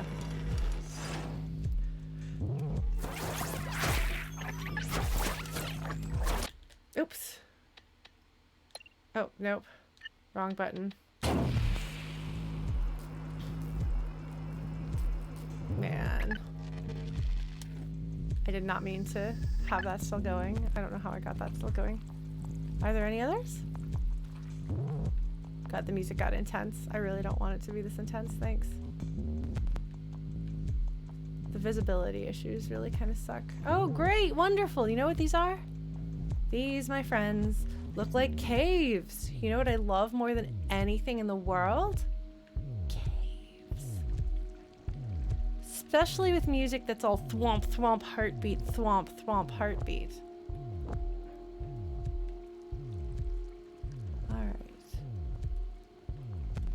We're gonna explore. 'Cause I don't want to get caught off guard by gross skies. Okay, I thought I turned the music down. God, this must be really, really loud and really, really pulsing if you haven't turned it down. Because I turned it down and I can still feel like thump, thump, thump. Thump, thump, thump. Which is very effective, don't get me wrong. In this case, it's a good thing that they're doing really atmospheric stuff with the sound design. I am just a wuss. So that is not for Lawrence. Oh, you could run things over with this can if you needed to, I bet. Well, hopefully I won't need to. Alright. Let's see.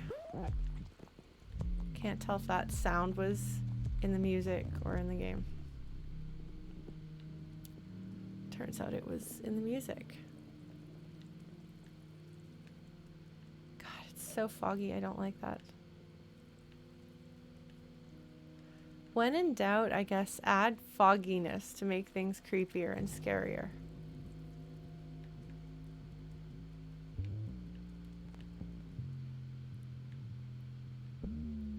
All right. Well, the music is very intense. I think I'm probably supposed to be going through this much faster than I am. The music tells me that I'm not doing this right. But we're gonna give it a try. Oh, good. Are they gonna be like bats? Running to a...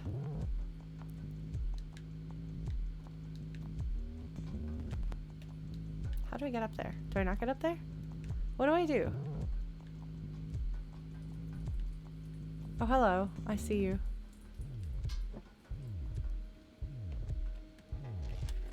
You're too far away. I see you. Okay. It's like they're waiting for their opportunity to chase after me. Alright. Now, I'm not sure why I can't jump up there. Or what I'm supposed to be doing here. But whatever I'm supposed to be doing here is not what I am doing here. I guess I have to go back inside. I guess there's probably a thing that I'm going to figure out inside once I go back. Like, I guess probably I didn't push a button or something. Let's see if there are buttons I can push. Alright.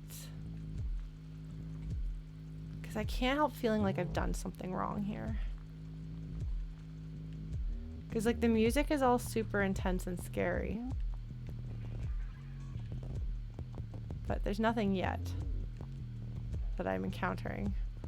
Am I backtracking? Is this that room that I was in sooner? Or was in earlier? Okay.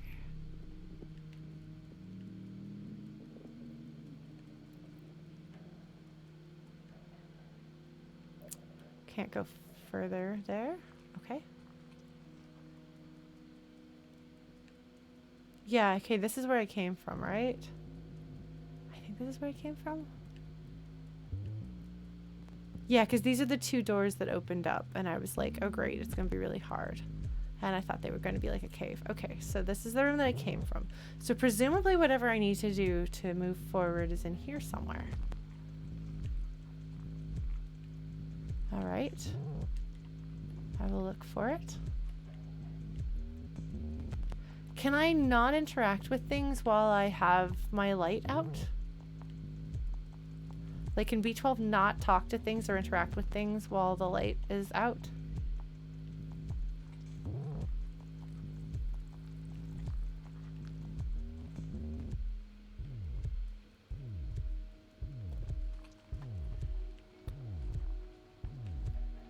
Because if so, I failed to learn that. And I'm really not sure how to progress at this point.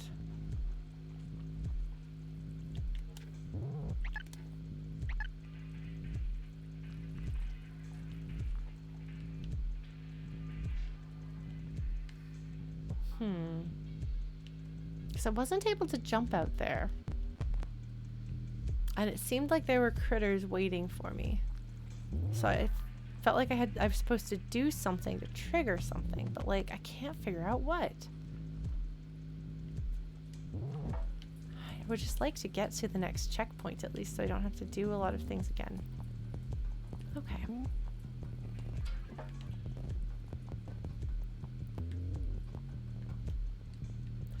Because like it seems like the next thing to do should be to jump up there, but I can't seem to jump up there or jump up into anything. I'm really not sure what to do.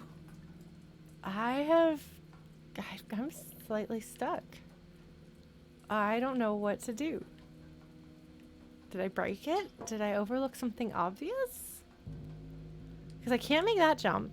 I can't jump up, which again seemed like it would be the obvious thing to do.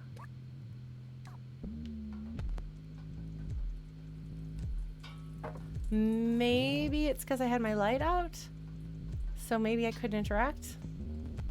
We'll find out. If I put that light away, can they interact with things?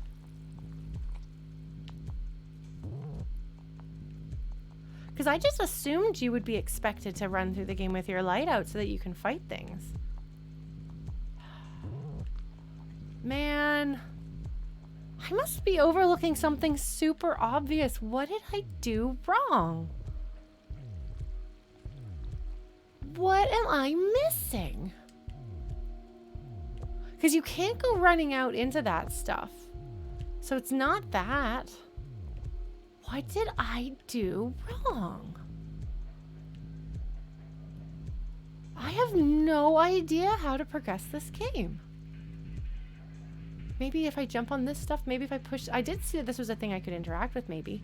No, I can't. I can't even jump in it. Okay.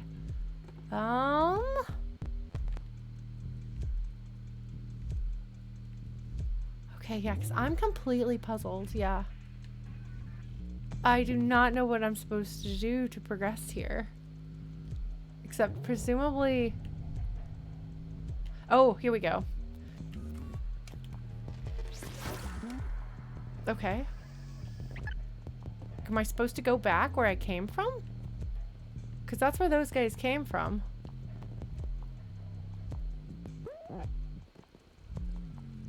Oh. Oh, this is different. This is new.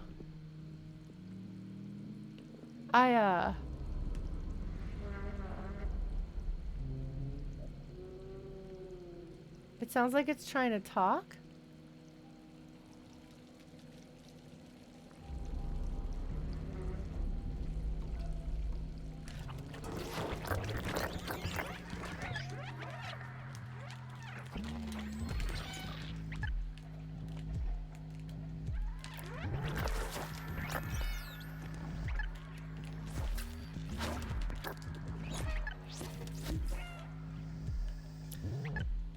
Okay.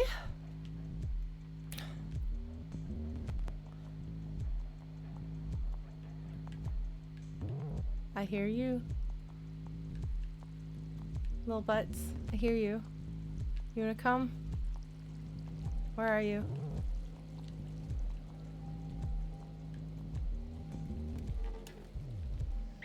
That's really unsettling.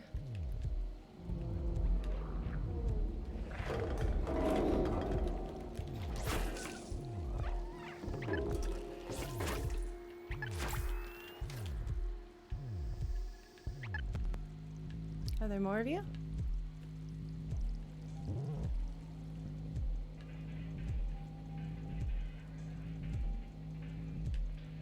Oh geez, okay. Gotta be a little closer, huh?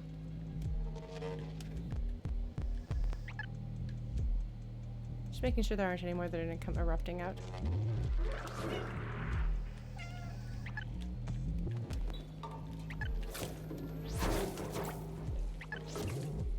Okay.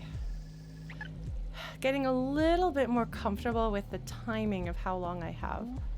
You know?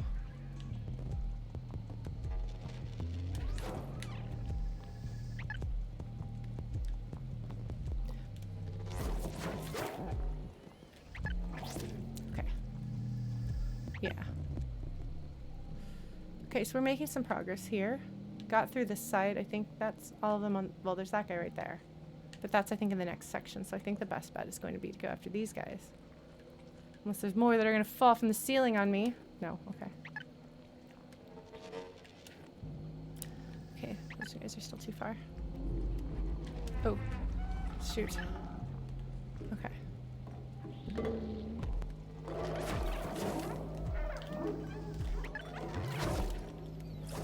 Okay. Okay, we're getting there.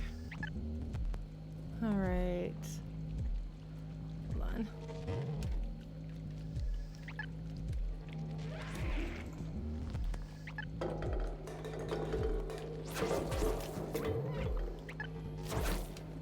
Okay.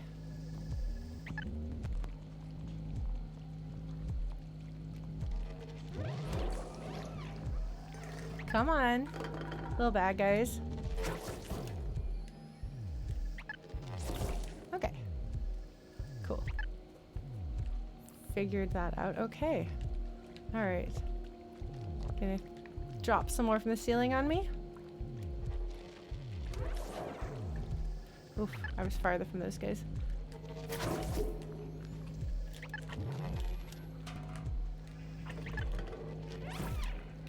Okay.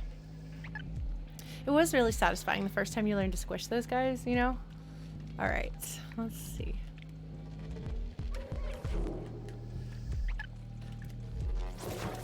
Okay. Not retreating fully this time around. Okay. I think that took out the guy that was on that side, yeah. Okay.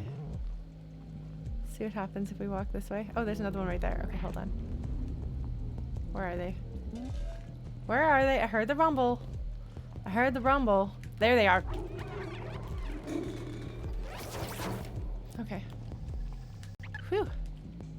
Okay. So I must have just missed this door earlier, huh?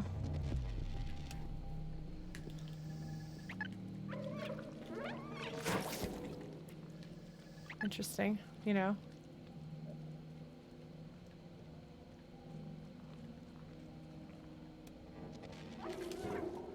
Come on. Come here, guys. Group all together, come on.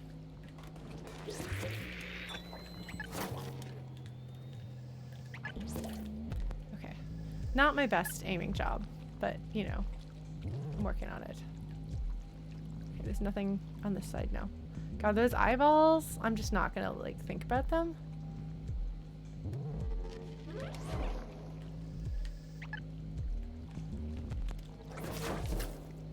Just not going to. Okay. All right. Okay, that was more efficient. Gonna hire me to be an exterminator. This is your new calling, kitty cat. Okay.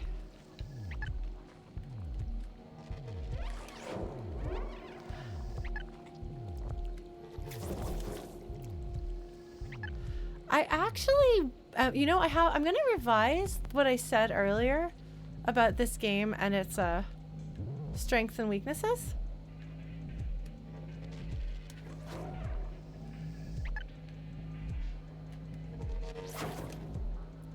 I think that the game was designed for this mechanic because this is much more functional than dealing with these guys when you aren't armed.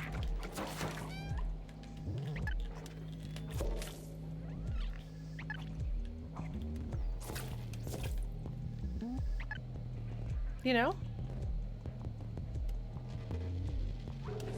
Okay, that's a lot more of those guys. Hold on. Did that get all of them? think it might have. Okay.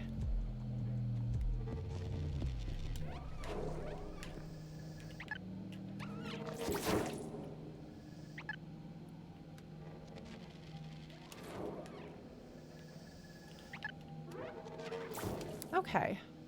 So you can get that actually from a distance. That's good to know. Okay. Just looking around to see where there's more of those that might jump down from the ceiling or otherwise mess with me. Okay.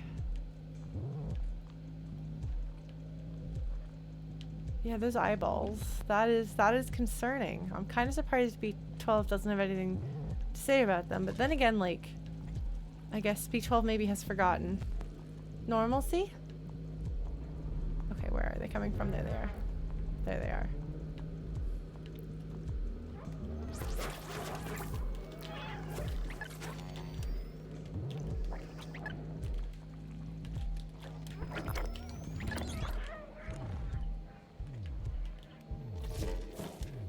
Okay. All right. So we dealt with them shaking some down from the ceiling. You just want to make sure that they're not going to shake any down from the ceiling while you're blowing them up here. Okay. Got it. Oh, that might have been a few more than I anticipated. Okay. Let me chill it out. There sure are a lot of these guys, though. Like, a lot of them. And this music would be really loud if I had it loud. Like, at normal listening levels. So, I apologize. Huh. There's a lot of trash over here. You gonna drop things on me? Yeah, that's what I thought. Okay, just don't pincer attack me, okay?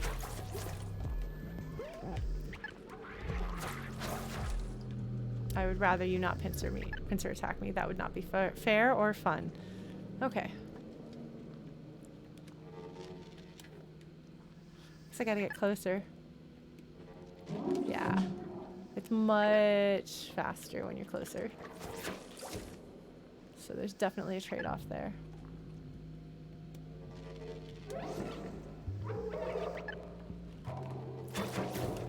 Okay. Come here. Come here, little buddies.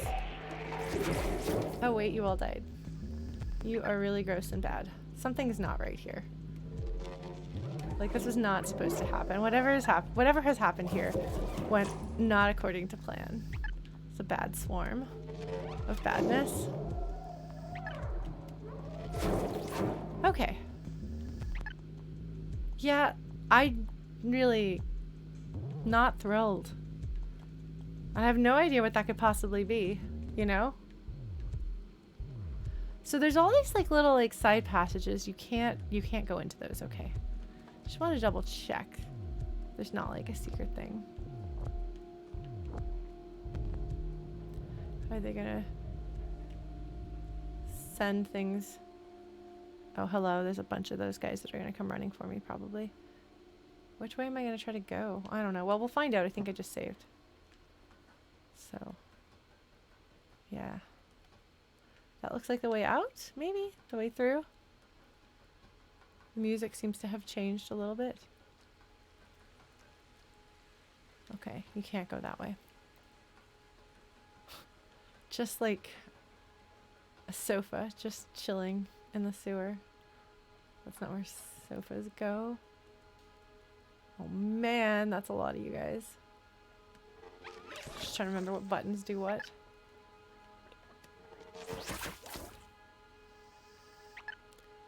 Hope this section is close to being done.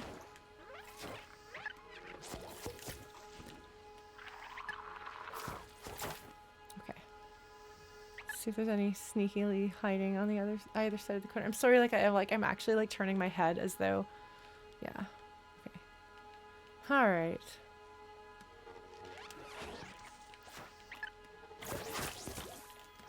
Oops. Okay. Got some water going on here. Oh, that's an eyeball. Those are creepy eyeballs. Can I do anything with it? No. Okay. I'm gonna not be on the side with the creepy eyeballs. That feels like a good idea. Oh, there's creepy eyeballs on both sides. Cool. Okay. Gotta let that thing chill out. Sorry, buddy. I'm on edge a little bit here about the these guys.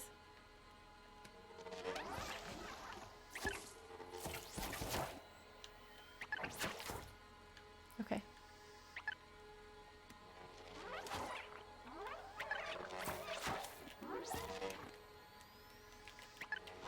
Okay, that came really close to overheating, but it did not overheat. Okay, let us go blow up some things over here if we can. Gosh, there's a lot. Holy crap. Does this really need to be this? Oh, geez. Oh, geez. Okay, folks. Well, we might be here a bit. All right.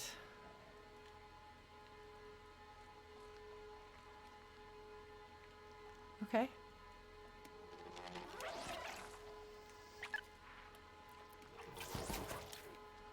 Okay.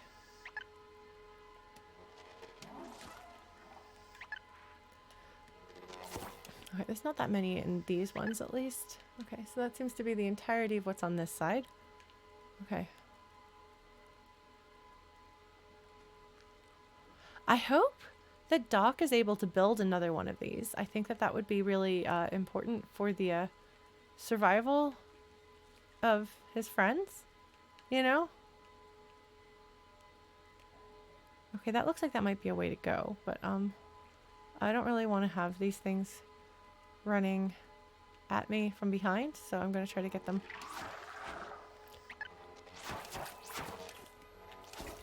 Oh, jeez. Okay.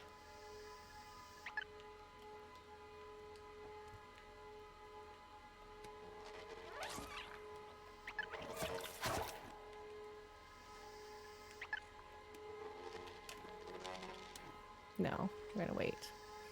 I want to have a full charge. Oop, okay. That's not good. I need to not be that close to it though.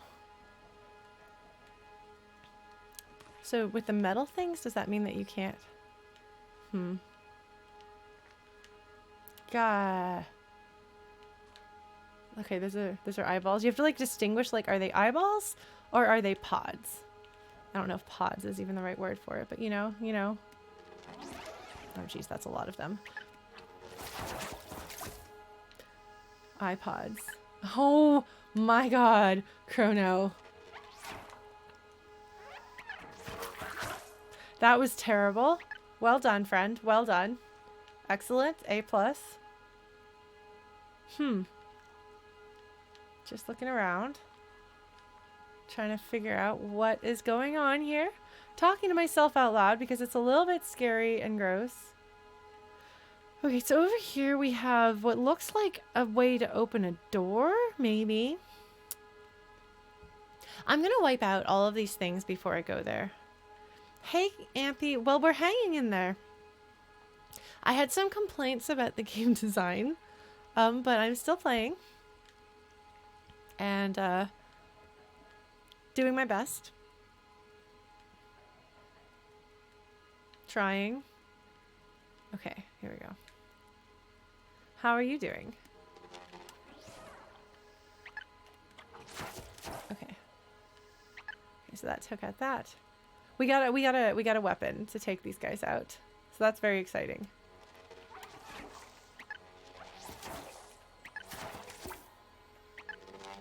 Oh shoot. Well, that's not good. Sorry, little buddy. It's okay. On the other hand, by the time those guys got to me, we were okay.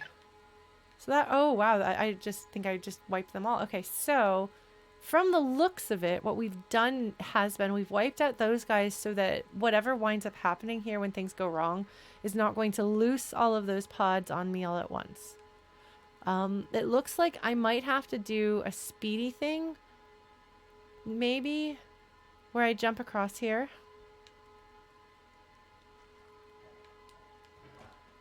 I also had a pretty stressful day. It's been a stressful time. Okay, we got a checkpoint. Cool, that means that this next section's probably gonna be really hard because that was long. Open door lock.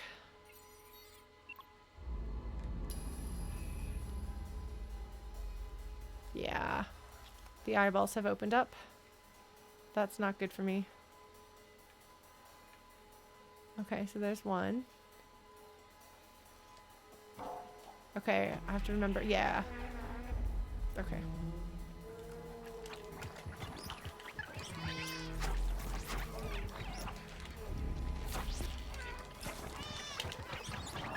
Okay. I have a really hard time with the controls once that sort of thing starts happening. Oh man. Yeah. I'm not gonna lie. I'm not sure I'm enjoying this game overall. And I don't know how far I am from beating it. Okay, so they're gonna hold off until I jump across and then they're gonna drop some of those on me.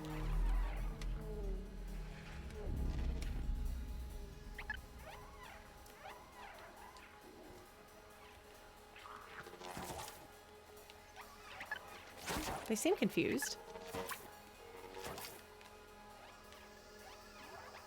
Oh, they made more pods. Charming. Charming.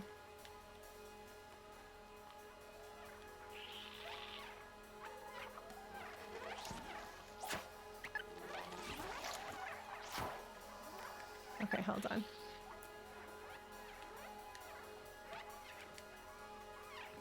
They're gonna get here, and I'm gonna hopefully be able to kill them before they get to me.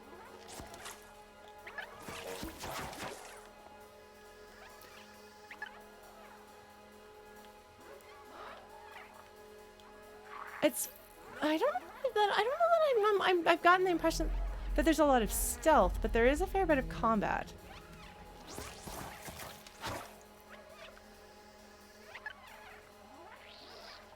There's a lot of those guys. You can hear them. Oh, there they are. They're stuck in the wall? Maybe. Maybe. Okay, they seem to have glitched, so hopefully they won't kill me. That's charming.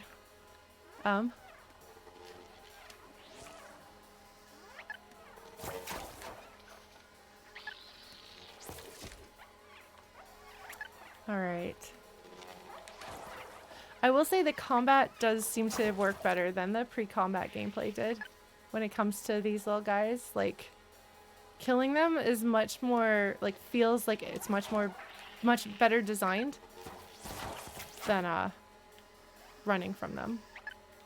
Although it is kind of a janky, glitchy game. Oh shoot. Okay.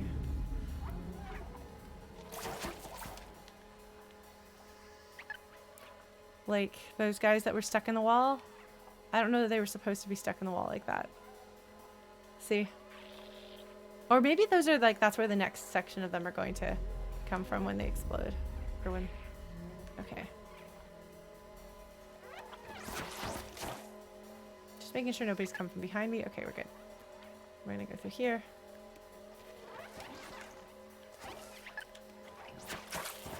Okay, hold on.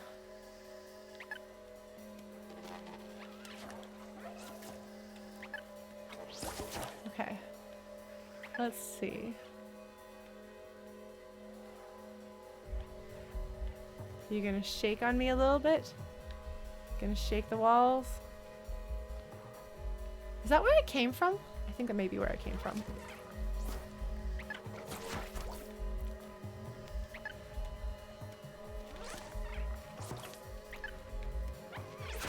It does seem like when they fall into the water, they die. So that's convenient for me.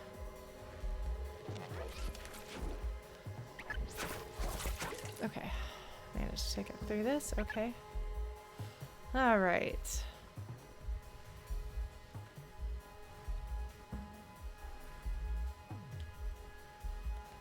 Man,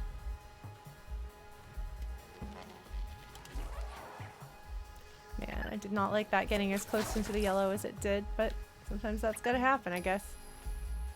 Alright. Still got the sound turned pretty low because I don't want this to be any more intense than it already is. Okay, so I'm going to want to go hit the other button, I think, is what I'm eventually getting around to. The eyeballs know I'm here now, which is concerning. Okay. We're hanging in there. What did I hear? You!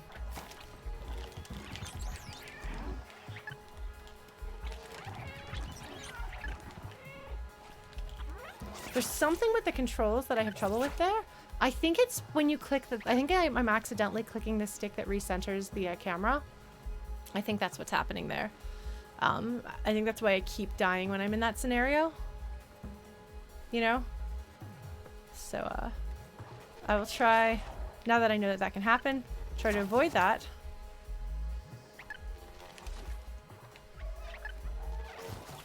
Man, it's like you're not supposed to fight, because the pods are like in the exact same place they come back. Like, were you not supposed to fight the pods the first time around? I don't know, man. I don't know. Okay, so those pods are gone. These pods are gone. There are more pods somewhere around here, though, I think. There we are. I think this is the end of them.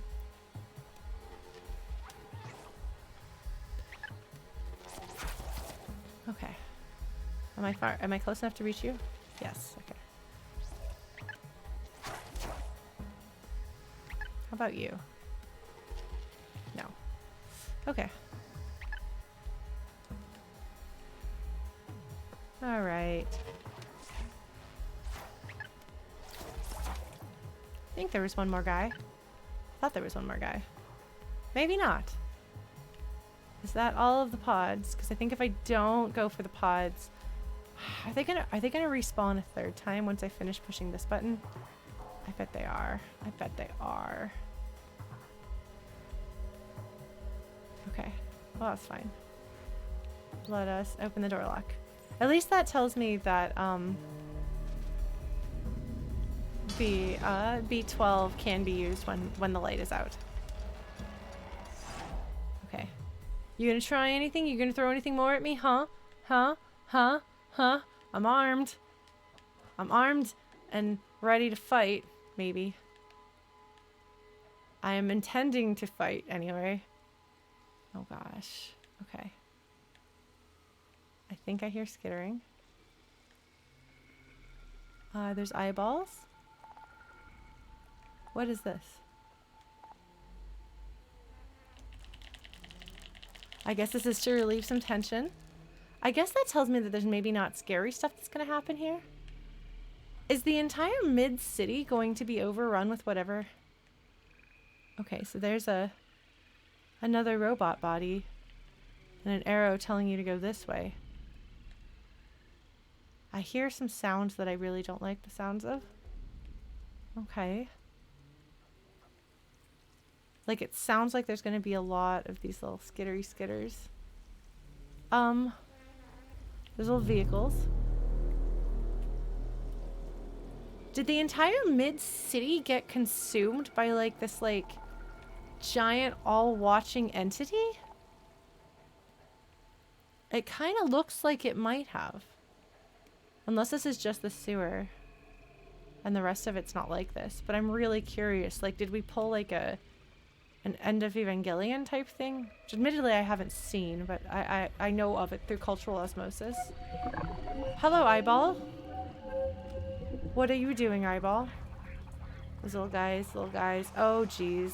That's a pincer attack. I just said please don't pincer attack me. What are you gonna do? What are you gonna do?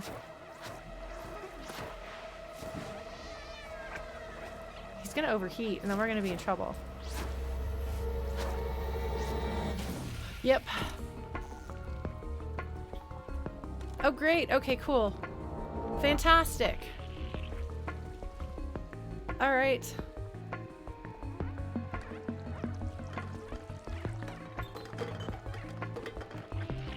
Zigzag a little bit so that they can't catch you. Zigzag so they can't catch you. Run, run, run, run, run, run, run, run, run, run. Keep running, keep running, keep running, keep running. Oh, man. Yeah.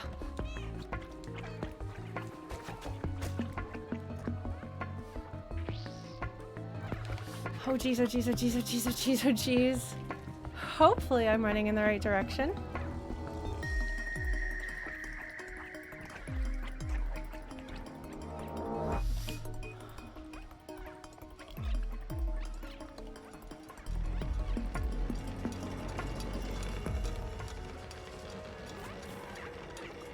Okay. Yeah, that is very boss fighty. Okay, so am I not gonna be able to communicate with anyone? Is B12 okay? Oh, okay. Okay.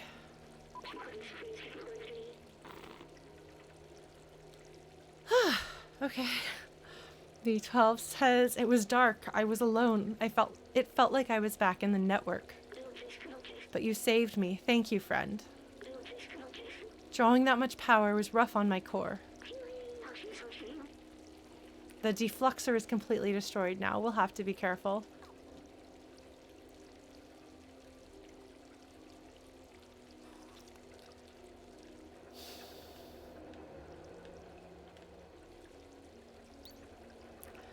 Alright, B12 is going to hack the ventilation system, and I guess we're going to have to sneak through and hopefully get to the mid-city. And see how we go. Yeah, I feel like at this point I'm mostly playing the game to see where it goes. And because I feel like I'm far enough in that I might as well beat it. I'm sorry.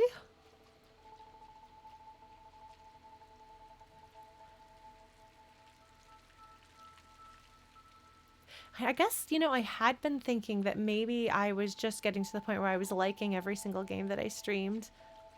And maybe that said something about me not having strong, like, basically, like, oh, maybe I'd gotten past, like, disliking things. Alright, so it does not appear that there is anything else to explore here, so it looks like that hole there is the only way to go. But there aren't any of those buggies here, nor any of that creepy eyeball stuff, so... Like, it looks like what's here is just regular pollution. So that's interesting. And this doesn't look like it's here designed to, Huh. They've skewered one of those guys. Can I not? Okay, I can't go through here. There's a guardian on this side as well.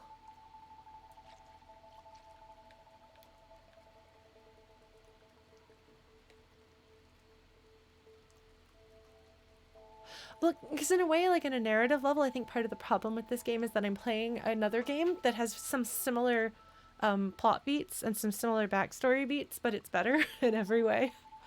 And that is not fair to poor little Stray to compare it to a AAA game that's one of the best narratives I think I've ever encountered in a video game.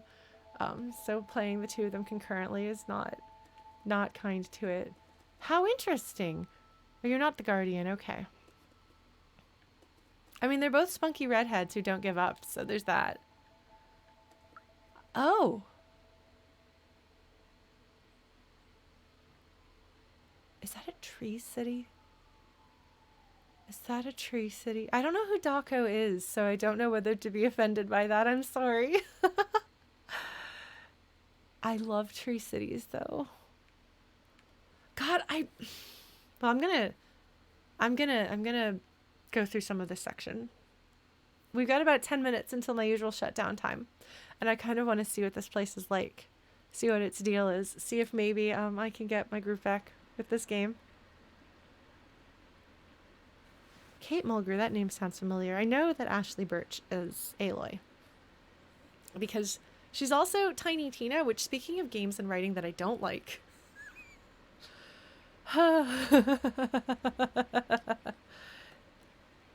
I have really big opinions about Borderlands. I've played a lot of hours into Borderlands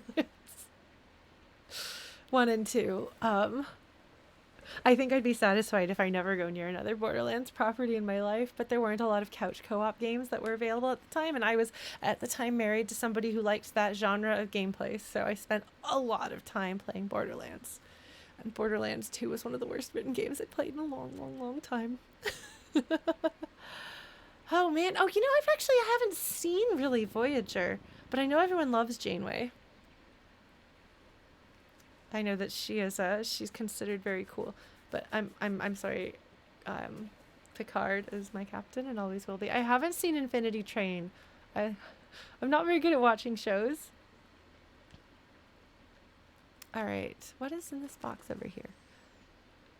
I feel like I should talk to you. So it looks like we've got the same thing going on with people and robots, or robots as people, as we had.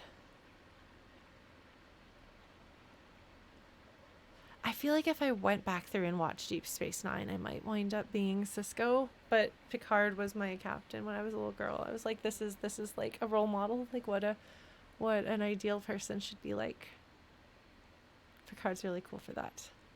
So we've got here Zurk. I can tell that says Zurk. And then little signs with little X's through the Zurks. Hello, are you the guardian of this new territory? Baladin says, a traveler from the sewers. We haven't seen one of you in ages. Are you the one who contacted us earlier? The little outsider? So they know. Baltazar the outsider has been expecting you. He's meditating at the top of our village. Alright, Baladin, do you have anything else to say? No. Okay. Oh, that's beautiful. Antvillage. Antvillage. Fascinating. Oh my gosh. So we climb our way up. It's the opposite of that one place in Dark Souls. Oh, that's so beautiful. I think those are the first flowers we've seen. Usually it's just greenery, but it's so interesting the way, once again, they've got this very intentional, like, bamboo fastening construction method.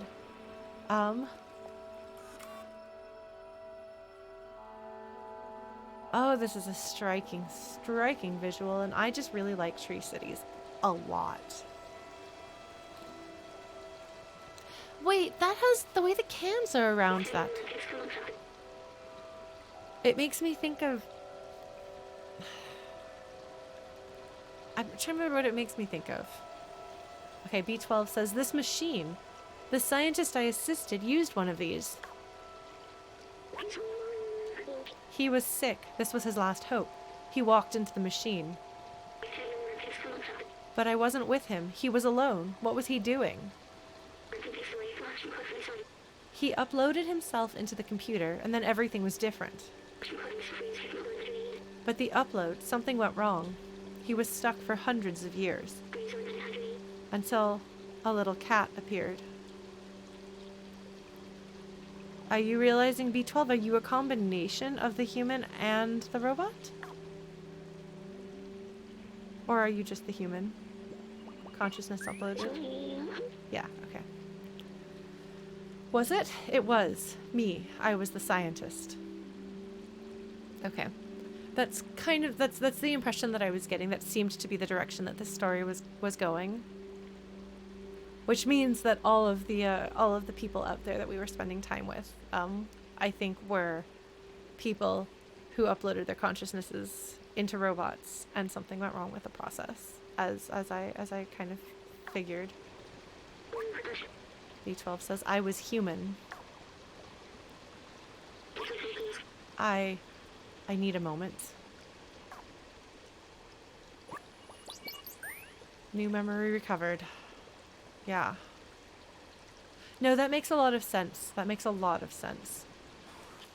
And I'm glad that that wasn't the big reveal at the end, because it makes enough sense that, like, I mean, I figured it out, and so it's kind of nice to be like, oh, okay, the characters uncover this thing after the, you know, the person, the audience uncovers the thing. So then we get to feel very smart and clever for figuring it out. But then there's not this, like, long delayed reaction during which we're like, oh, why won't this be revealed? I know this, it's not a secret. The timing of that is very challenging. to get right. And it also depends on the audience. So you kind of have to figure out who you're targeting. What is that? Interesting.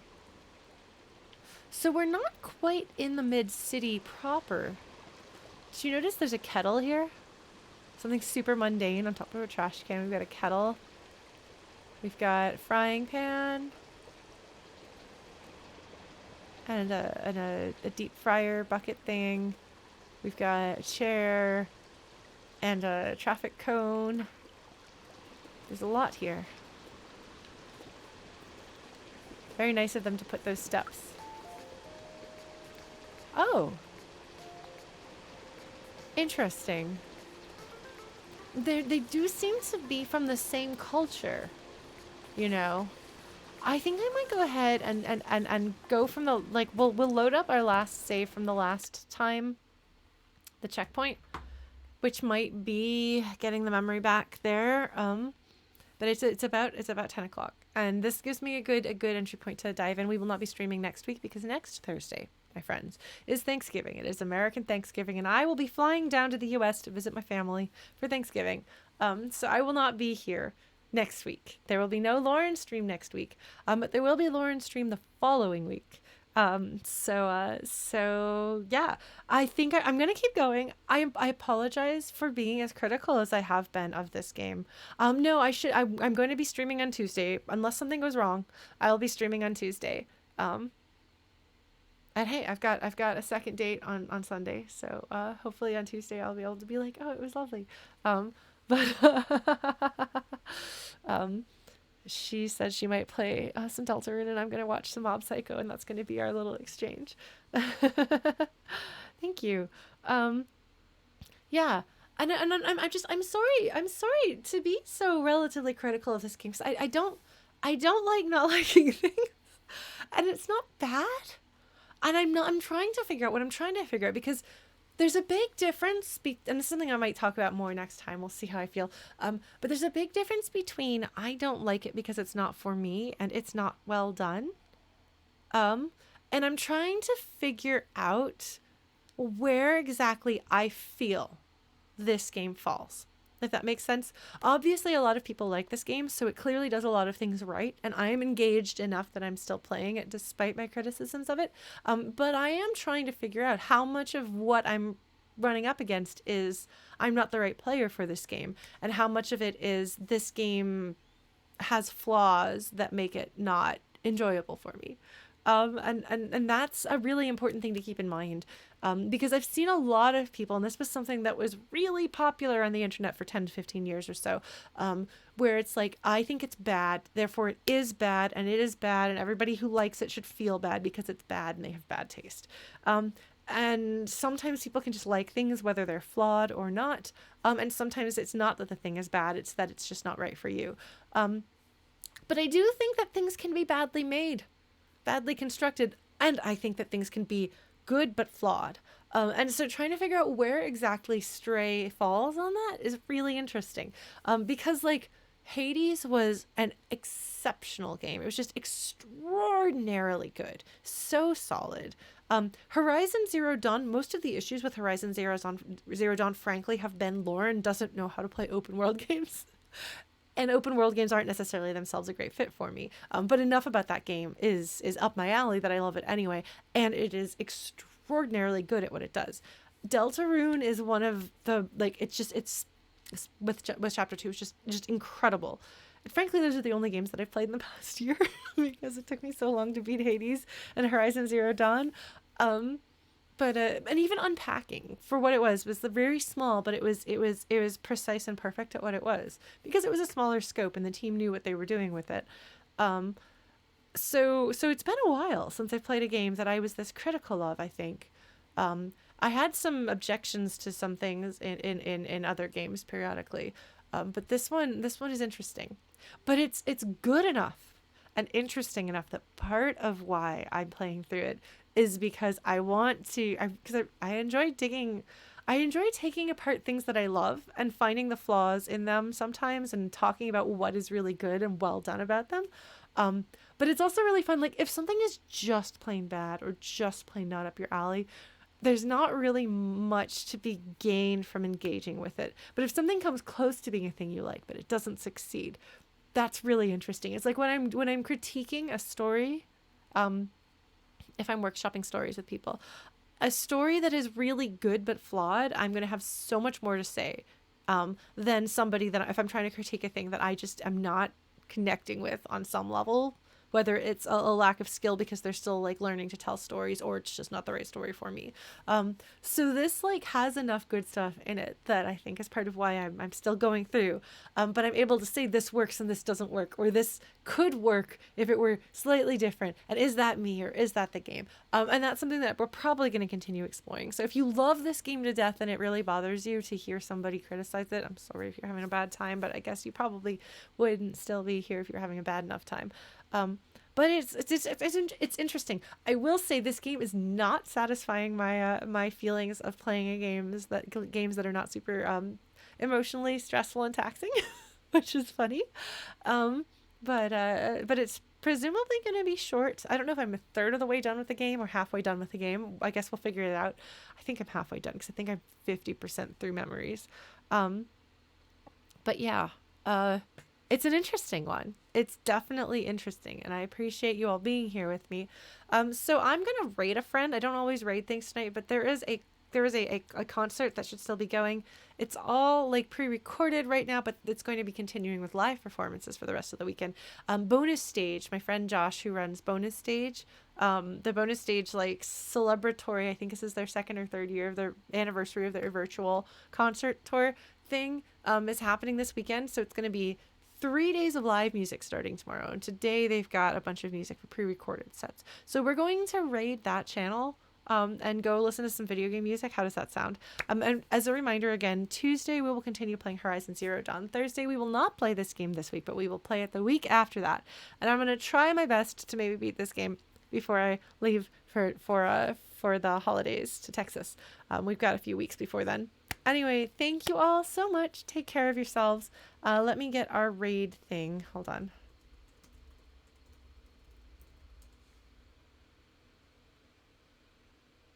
Okay. All right. Thank you so much for hopping over with me. You've been a lovely, lovely group as always. And I look forward to seeing you later. Bye.